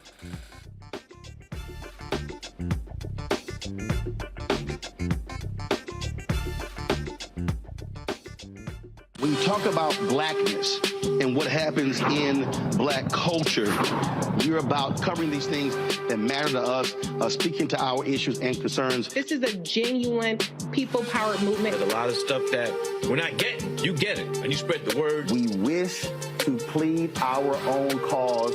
Too long have others spoken for us. We cannot tell our own story if we can't pay for it. This is about covering us. Invest in black-owned media. Your dollars matter. We don't have to keep asking them to cover our stuff. So please support us in what we do, folks. We want to hit 2,000 people, $50 this month, raise $100,000. We're behind $100,000, so we want to hit that. Y'all money makes this possible. Checks and money orders go to P.O. Box 57196, Washington, D.C. 20037-0196. The Cash App is $RM Unfiltered. PayPal is R Martin Unfiltered. Venmo is RM Unfiltered. Zelle is Roland at RolandSMartin.com. On a next, A Balanced Life with me, Dr. Jackie. How are you being of service to others?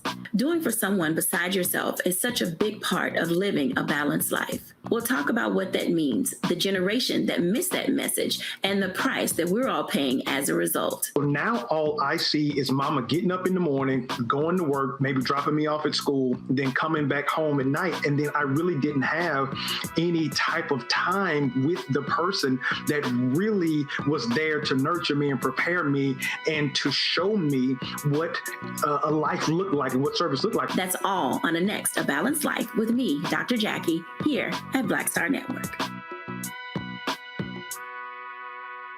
My name is Lena Charles, and I'm from Opelousas, Louisiana. Yes, that is Zydeco capital of the world. My name is Margaret Chappelle. I'm from Dallas, Texas, representing the Urban Trivia Game. It's me, Sherry Shepard, and you know what you watch. Roland Martin on Unfiltered.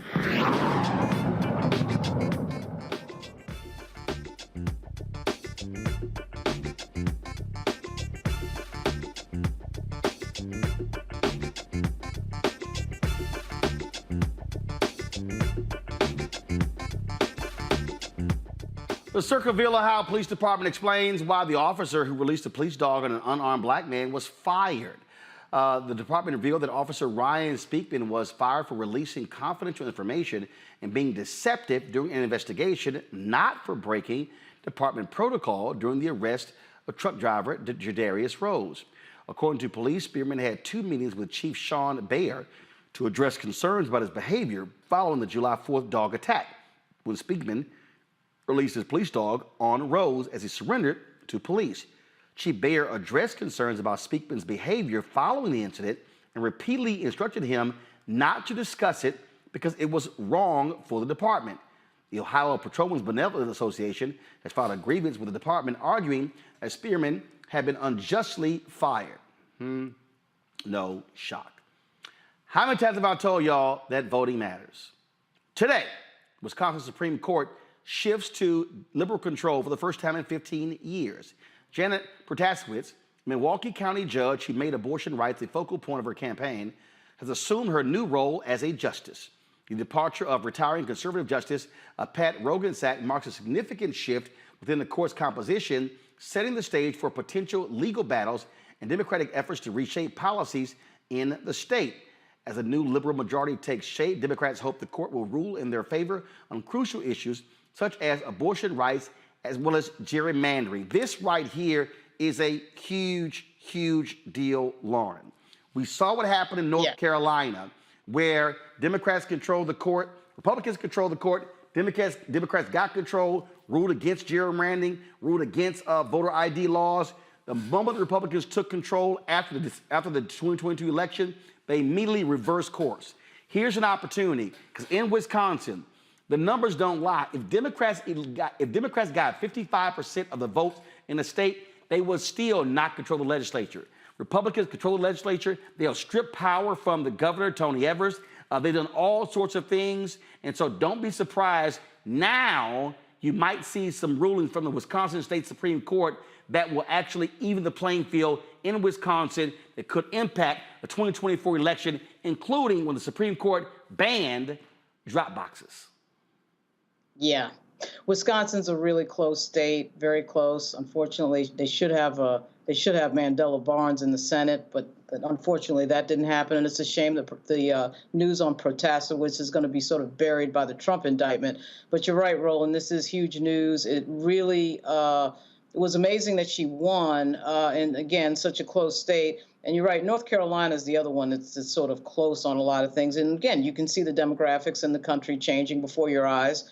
Not just racially, but so many women involved now in politics, a record number of women involved in the U.S. Congress, have a record number running this year in Virginia, along with a record number of African Americans running in Virginia. But back to the point of Wisconsin, yes, these are the moments where voting, you really see why voting matters.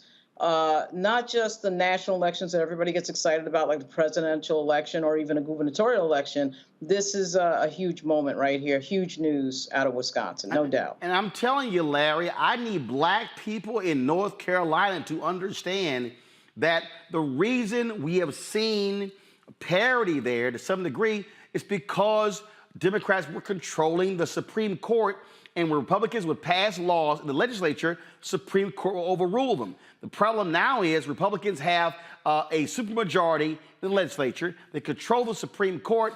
They can overrule the governor. And so I need people to stop thinking that, well, if you elect somebody who's the governor or the legislature, you got to control the courts.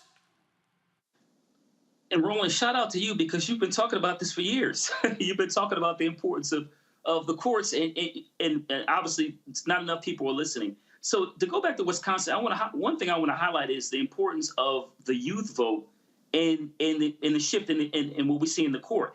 A lot of young people came out to vote. And so as we move closer to 2024, we're talking about North Carolina, Wisconsin, continue to see some of the antics we've been talking about the election in several months. But you're right in terms of what happened in North Carolina. And look, I see it here in Florida in terms of the supermajorities in the House, in the governorship, and then we see in terms of the state Supreme Court. So it's really important that they should have these checks and balances in place, particularly when it comes to right-wing Republicans who hold power in the state, because they want to take things back to Jim Crow. And you're right, Roland, if people don't go out to vote and make sure there are checks and balances in place, black folks will find themselves in a world of hurt. Mustafa? Well, when we put our right hand in the air and talk about power to the people, a part of that power is about us actually having a strategy about how we want to make change happen. How do we want to make sure that we are lifting up those folks who can make it through the judicial system as judges so that we have people in these positions that are so critical? So that's what this is about. It's not just about voting. Voting is incredibly important, but it's about what is the strategy that we as black people have about changing the dynamics that are around us, making sure there's parity and equality as we move forward. Absolutely. And again, for people who don't understand, you got to play chess, not checkers.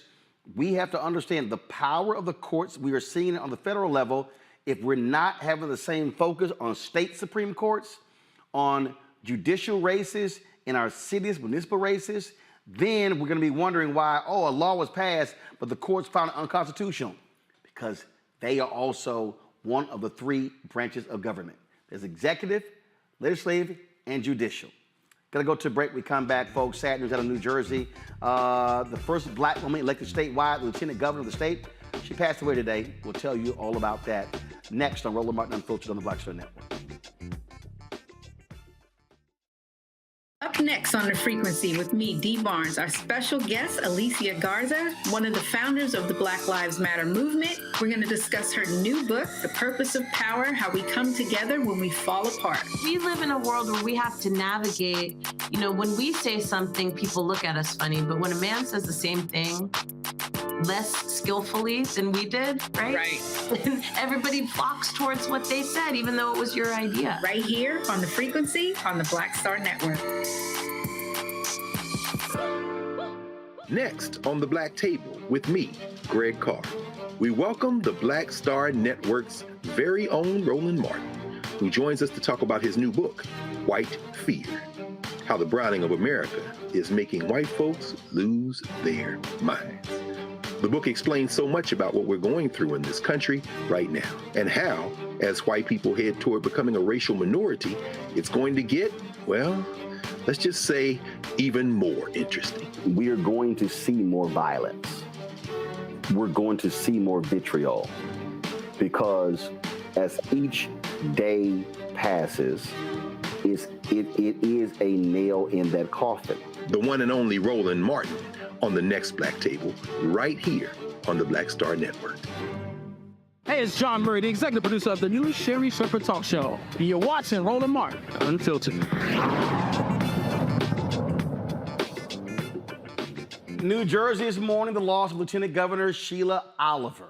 Oliver, the first black woman to hold statewide elected office in New Jersey, passed away after a sudden illness at the age of 71. She went into the hospital on Monday, and she died today. Her impact was felt throughout her political career, from her historic election in 2017 as New Jersey's lieutenant governor, alongside Governor Phil Murphy, to her unwavering commitment to addressing the challenges urban communities face. Governor Murphy praised her for inspiring millions of women and girls, noting that her perspective in public policy was irreplaceable. Quote, Tam and I and our children are incredibly saddened to learn of the passing of our dear friend, colleague, and partner in government, Lieutenant Governor Oliver. We ask that you all keep the Oliver family and all those who loved her in your thoughts and prayers during this difficult time. The governor's office has yet to announce her successor. Folks, Northwestern University has enlisted the expertise of former U.S. Attorney General Loretta Lynch to lead a comprehensive review of its athletic department culture. Northwestern faces multiple lawsuits accusing the athletic department of fostering a toxic culture. Loretta Lynch, of course, is known for her dedication to promoting justice and accountability, underscoring the university's commitment to impartiality, assessing the situation, and creating a safer environment for student athletes. She will begin her work immediately, and the results of her review will be made public after the process. A lot of things are happening with that program, and the bottom line is they're facing lawsuits from a lot of black players and others, Mustafa, and so that's why they are undergoing this massive review. Yeah, you know, there's got to be more accountability in the system. We know the injustices that continue to happen. So them, you know, doing this analysis is so critically important. The question becomes, after the information is gathered, you know, what will be the sets of actions that folks will do to change the dynamics that have been going on? So I look forward to being able to see how this all plays out. It is something that is really important, folks. An Oklahoma man is going to spend time in prison for a racially motivated hate crime against a black man. Devon Wayne Johnson and his co-defendant Brandon Wayne Killian physically assaulted Jarrett Carolina and his white friend in January last year in Shawnee, Oklahoma. Johnson and Killian punched, kicked while spitting, stomping, and yelling racial slurs until Carolina was unconscious. The federal grand jury hit Johnson and Killian with a hate crime, alleging that the assault was solely based upon the man's race and color. Johnson has been sentenced to 10 years in prison, following by 3 years of supervised release. He's also been ordered to pay $68,000 in restitution. Killian is expected to be sentenced on August 14th. That, Lauren, is another win for Kristen Clark and the Civil Rights Division of the Department of Justice. It is another win for Kristen Clark. It really does make a difference who's in that position. And it also reflects the statistics with regard to hate crimes in the United States, which are in the majority directed toward African Americans, which is way underreported by the media. So yeah, Kristen Clark being there does matter a great deal. In Florida, a Florida federal jury convicts a white man for a racially motivated attack against 6 black men near the 1923 Rosewood Massacre site. David Emanuel, a 62-year-old white man, was found guilty of willfully intimidating the victims, attempting to injure and intimidate them through a vehicle. On September 6th, Emanuel tried to run over the men surveying land near a public roadway. Emanuel approached the victims and shouted racial slurs and expletives before driving his pickup truck towards them, nearly hitting one of the victims. He faces up to 15 years in prison. Larry, again, that's federal. This is again why it's important who we elect in the White House that determines whether you're going to have an aggressive DOJ prosecuting hate crimes. If this was another administration, we would never even hear about these stories because they wouldn't do anything beyond the fact of the accusations. And you're right, Roland, we've talked about this. Elections have consequences, and sometimes they're good. And this is an example. We've hailed Kristen Clark not only today, on many occasions on your show, but it's really important because we've known also, Roland, over the last several years, we've seen a dramatic uptick in these racist attacks. So it's really important, whether you talk about African Americans, Asian Americans, et cetera, that DOJ continues to stand by the rule of law and protect U.S. citizens. Indeed, indeed. All right, folks, hold tight 1 second. I got to go to a break. When we come back, the Original T Golf Classic honors one of the best baseball players of all time, Gary Sheffield. We'll show you what he had to say when we come back on Roland Martin Unfiltered on the Black Star Network.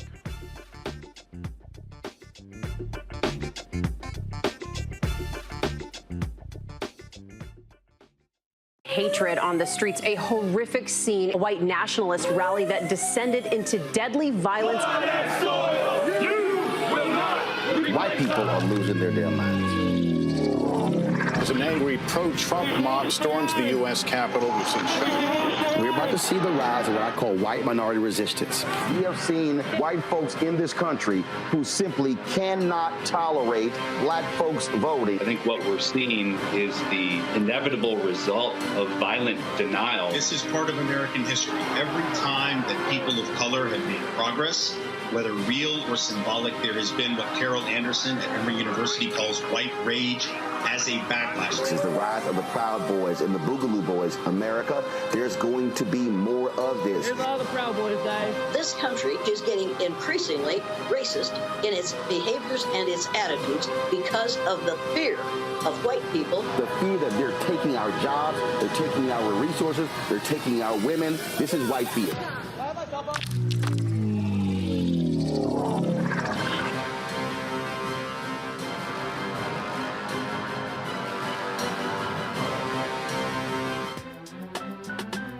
I'm Faraji Muhammad, live from LA.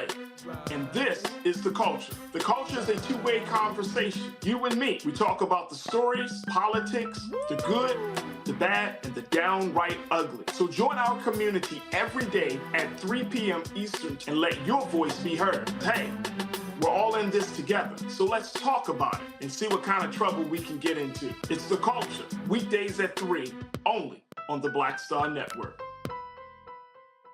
Me, Sherry Shepard, with Sammy Roman. I'm Dr. Robin B., pharmacist and fitness coach, and you're watching Roland Martin Unfiltered.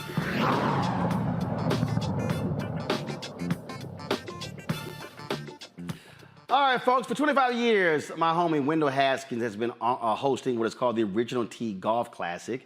It is named after the brother who founded or created the golf tee. They support black golfers. They honor black golfers. And they also, this year, they had a competition with some HBCU graduates and some HBCU students. Every year, they honor a particular athlete or a high-profile individual. In the past, it's been Lee Elder, Beverly Johnson, Doug Williams, Alonzo Mourning, Uncle Luke Campbell, and so many others. This year, it was a former Major League Baseball star, Gary Sheffield. Of course, he kicked things off. Well, they always do that, but they sort of have a tee off, a celebrity tee off on the first tee. And so this is Gary Sheffield right here. Come on, y'all. Thank you very much. This is Sheffield teeing off to kick the tournament off. But where was that waggle, Gary? That, of course, he's known for that bat waggle playing Major League Baseball. Pull the audio up. Man was a major leaguer. You can play in front of a crowd. What was the Sheffield waggle? Where was the waggle? Give it up for Gary Sheffield, baby. Where was the waggle? I love it when the cameras on me, baby. There you go. I understand. Gary, as Cameras on me, I know how to perform. And so that was that. And of course, when the golf tournament was over, they had the awards program, and Gary actually talked with the folks there. And this is what he had to say. He has spoken for something that's a significant invention, and his contribution to the game of golf has been back to the late 1800s. In 1899, he invented and patented the original golf tee, the original tee. So, you know, I've always done everything that I can to make sure that we continue to pursue golf, get the recognition that we so well deserve with excellence. You know, Charlie Sifford, as you know, was one of my first honorees. He was the first to originate. So you come in the line, Gary, the greats, Dr. J, and Sam Jones, and Renee Kyle, and Lee Elder, and Anthony Anderson, and Doug Williams, Alonzo Mourning last year, and now the great Gary Sheffield. So you were part of a long line of great folks that love this game. Many of you know have a soft spot in my heart for Miss Renee Powell, who was one of our... So again, Sheffield spoke. I'm gonna pull it up in a second, folks. What they also did was honor Renee Powell, of course, historic golfer. Renee and Window presented her with a $150,000 check that was raised. Her dad, Bill Powell, actually built a golf course by his own hands, and so that took place. They're in Ohio. She could not attend the ceremony because, again, she's running the golf course. But here was the moment when Window presented a special award to Gary, and then Gary addressed the audience. Gary Circleville. My brother. Yes, sir.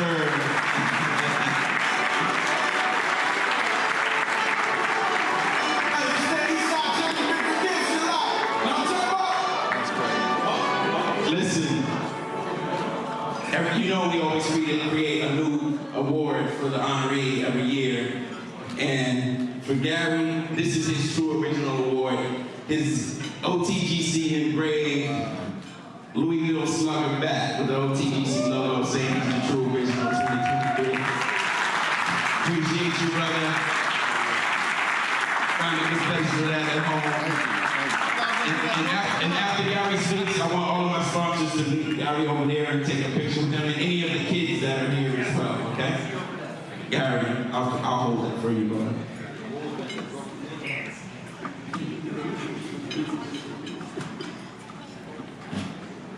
Wow. Wendell, you can't describe this man. This man is probably the most powerful man I met in my life because, you know, he's been the same person the day I met him and to this point right here. And I just want to say thank you, man.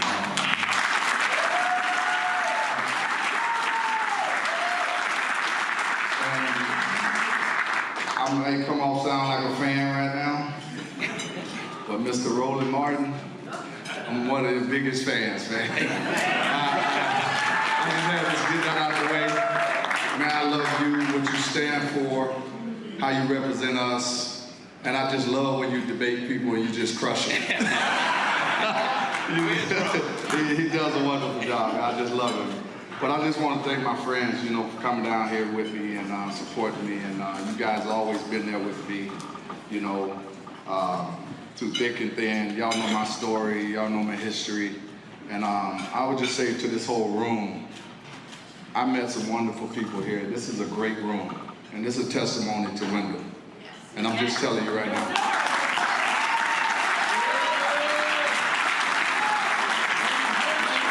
You know, I used to smoke cigars at the age of 16, but I never let kids see me smoke cigars when I was playing baseball until I retired.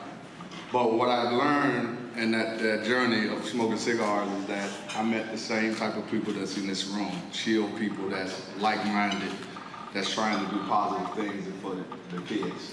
And that's what I'm about, is about the kids. I know I got a lot of damn kids. You know, God damn, you know, show them all. Hey, but that last one, that boy there's something. But I just want to thank you guys, man. This is, I take this to the heart right here, this award, how you honored me, man. Nobody's ever done anything for me like this in my life. And I'm just telling you.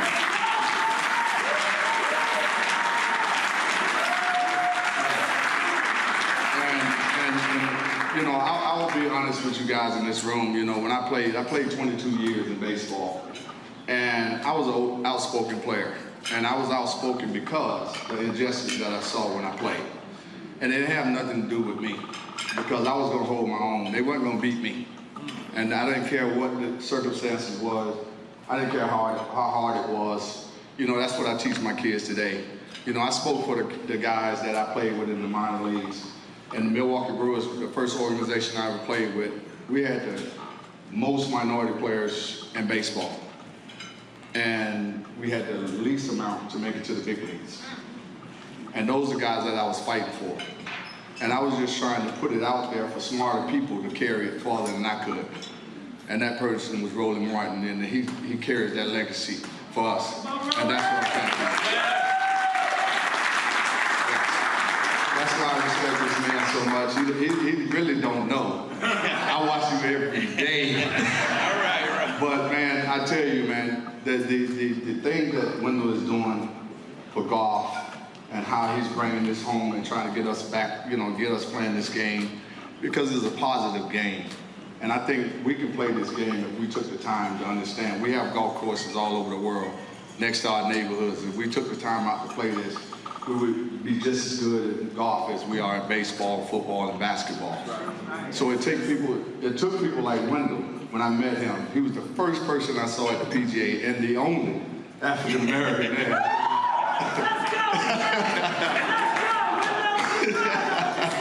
And when I saw that, I was just amazed. I was like, how did you crack that code? But, you know, this has been a wonderful night, man. All the sponsors, Nike, all you guys, man. This has been wonderful for me. I don't take this lightly, you know. I just thank each and every one of you. I tried to reach out here and touch every one of you out here because I know you're genuine people. If you know Wendell, I know you're genuine. So thanks for having me, and have a good night. Thank you.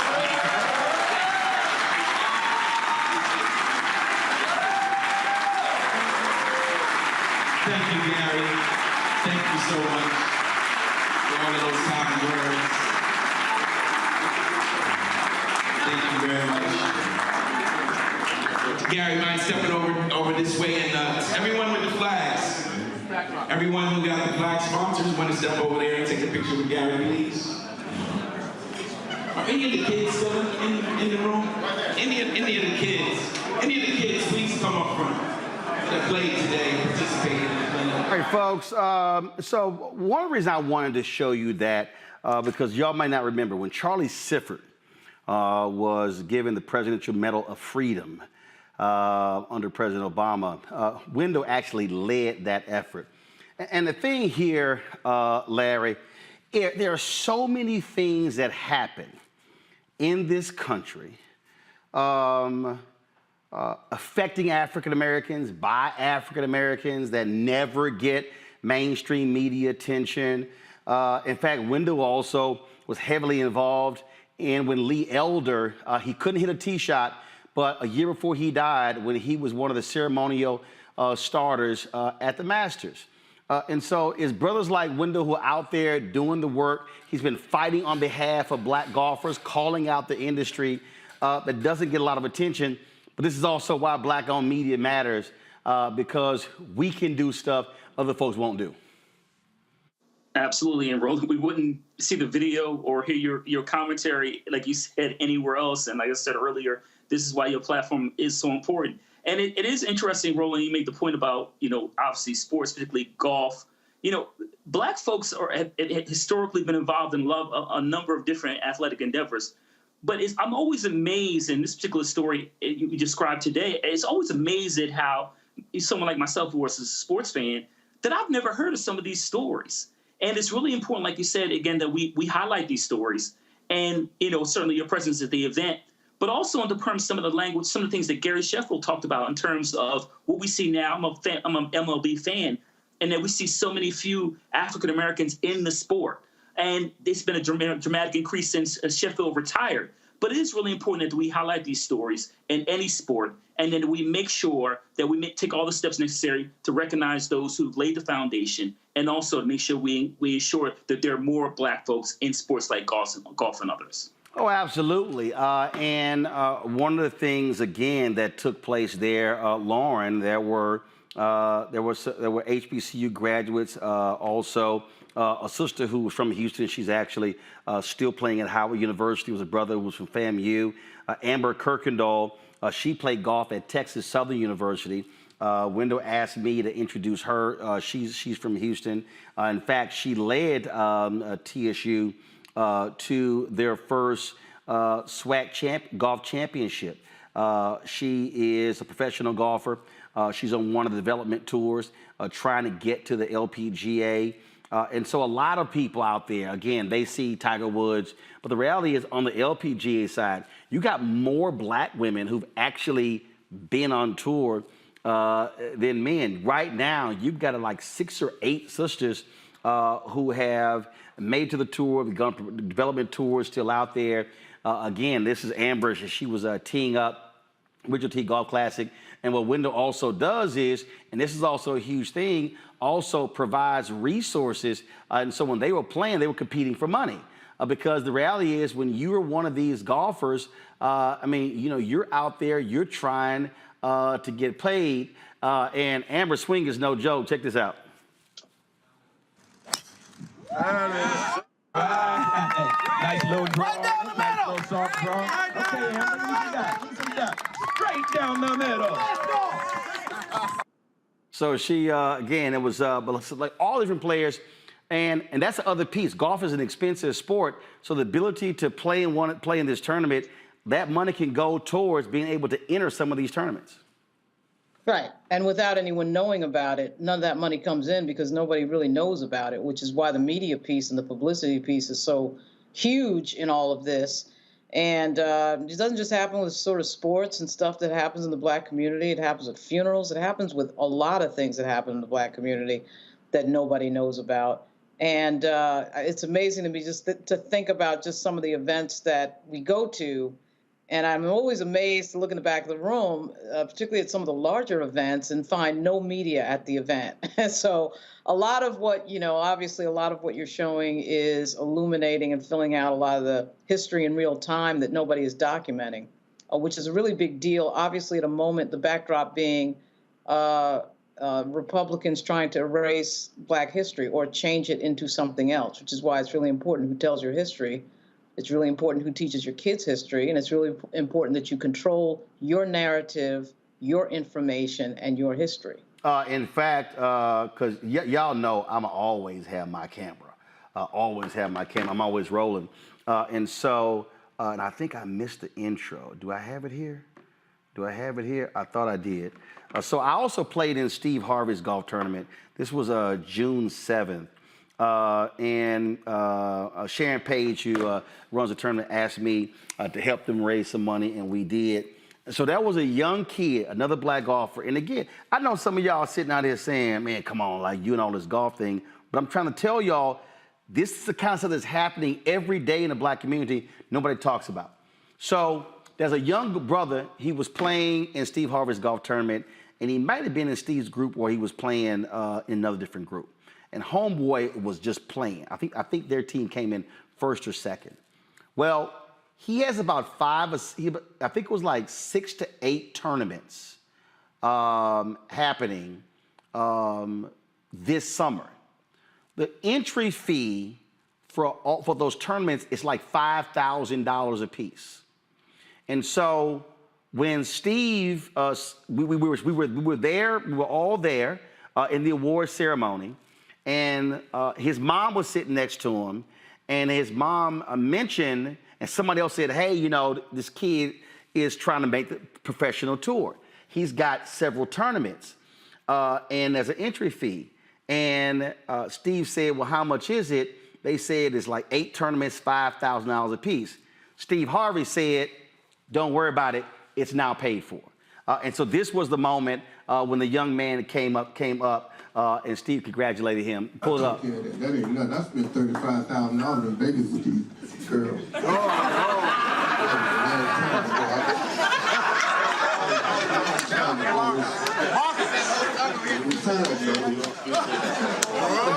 Again, we're there raising money for charities, but that young man is trying to become a professional golfer, and Steve Harvey said, I'm going to pay the $35,000 in tournament fees so you can be sure to play. It's all about investment and opportunity. It's so good to see us continue to give back. You know, when you give, especially young people, an opportunity, they will excel. We see that no matter what sport it might be, or if we're in science or the law or whatever it might be, that if we're truly given an opportunity, and then we have the backing that's necessary to allow us to get the experience, that we will take it to a whole nother level. So thank you to Steve for doing that. Thank you to Wendell. Thank you to Chef. And of course, Roland, thank you for always showing up and having your camera ready to make sure we're highlighting our stories. Absolutely, absolutely. And so all y'all out there be wondering, like, man, why Roland ain't here? He out playing golf. Well, I'm actually working while I'm also playing golf, bringing y'all this kind of stuff that, again, other folks are not covering. And I'm telling y'all, it happens every single day. Last point, I represented the bros in Dallas last week, the Alpha Convention. Larry, Mustafa, both of y'all are Alphas, and ran the Charles Haley. Charles Haley, of course, 5-time winner of Super Bowl, second most in history behind Tom Brady. And so I was joking with him about how I hate the Cowboys. He shot the finger at me. And so Haley has his foundation. It's going to be in September. He said, man, I want you to come and play as well. And so I just want everybody who's watching to understand there are things that African-American celebrities and folks who are just out there fighting fighting the good fight like Wendell Haskins, they are doing things for black people every single day that mainstream media will never cover.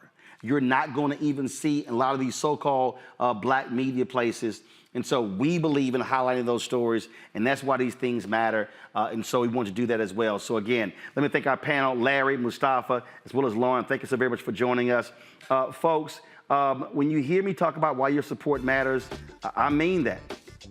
Your support allows not just for me to travel, but for me to bring my staff with me when we go to cover these events. And so it's just not fun in the games. We're going to George Lopez golf tournament or Anthony Anderson, or next month we've got, in 19 days, Seth the Entertainer's golf tournament, Chris Tucker's golf tournament. These folks are doing amazing things for African Americans, and they don't get the attention they deserve. So when we ask you to support us in what we do with your dollars, all of that is critical, because if we're not telling our own story, then it's not going to be told. What we're doing here at Roland Martin Unfiltered and the Black Star Network is exactly what Frederick Douglass did with the North Star. Ida B. Wells Barnett did with her paper, what the Chicago Defender did, Robert Abbott and the Chicago Defender, and of course the Atlanta Daily World and the Pittsburgh Courier, and on and on and on, Ebony and Jet. So many things that happened in Black America would have never been covered because white media ignored us, and it still happens today. And so when you give to this show, I want you to understand your dollars are going for this set, for our cameras, for our monitors, for our live view unit. I mean, you name it, that's what we are doing. And so please make the contribution. We have more than several thousand people watching tonight. Again, when you hit the like button, that impacts us on YouTube and the algorithm. We make money there as well. But when you give, do understand you are funding this. Of course, we all know when Gil Scott-Heron said revolution will not be televised, I dare say the revolution will be live streamed. And so you're making that possible. So you're checking money order to P.O. Box 57196, Washington, D.C., 20037-0196. Cash App, $RM Unfiltered. PayPal, R Martin Unfiltered. Venmo is RM Unfiltered. Zelle, Roland at RolandSMartin.com. Roland at RolandMartinUnfiltered.com. And be sure to buy a copy of my book, White Fear, How the Browning of America is Making White Folks Lose Their Minds. When you buy that book, that money goes back into the show as well. And so please get the book as well. Again, Barnes & Noble, Target, Books A Million, download it on Audible, order it on Amazon. Folks, we are doing the work. And trust me, we've got some great things coming up this month. In September, Congressional Black Caucus Foundation, ALC, some things that we're doing with the McDonald's Inspirational Gospel Tour, some other stories that we're covering. We got be working on the elections in Virginia. We're going to be working on that as well. Then get ready for 2024. And so there's no time where black-owned media is needed now more than ever. Your support is critical. So please stand with us. And I appreciate thoughts and prayers.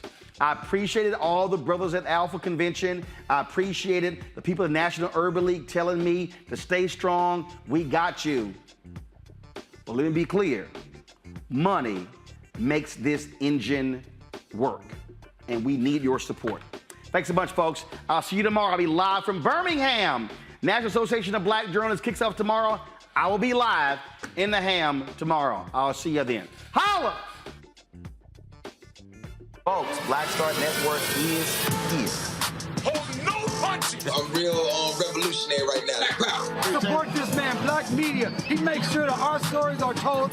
Thank you for being the voice of Black America, Roland. Stay black. I love y'all. All momentum we have now, we have to keep this going. The video looks phenomenal. See, this difference between Black Star Network and Black-owned media and something like CNN. You can't be Black-owned media and be scared. It's time to be smart. Bring your eyeballs home. You dig? Pull up a chair. Take your seat. The Black Tape with me, Dr. Greg Carr, here on the Black Star Network. Every week, we'll take a deeper dive into the world we're living in. Join the conversation only on the Black Star Network. Hi, I'm Dr. Jackie Hood Martin, and I have a question for you. Ever feel as if your life is teetering and the weight and pressure of the world is consistently on your shoulders? Well, let me tell you, living a balanced life isn't easy. Join me each Tuesday on Black Star Network for A Balanced Life with Dr. Jackie. We're all impacted by the culture, whether we know it or not. From politics to music and entertainment, it's a huge part of our lives, and we're going to talk about it every day right here on The Culture with me, Faraji Muhammad, only on the Black Star Network. I'm Deborah Owens, America's Wealth Coach, and my new show, Get Wealthy, focuses on the things that your financial advisor and bank isn't telling you, but you absolutely need to know. So watch Get Wealthy on the Black Star Network.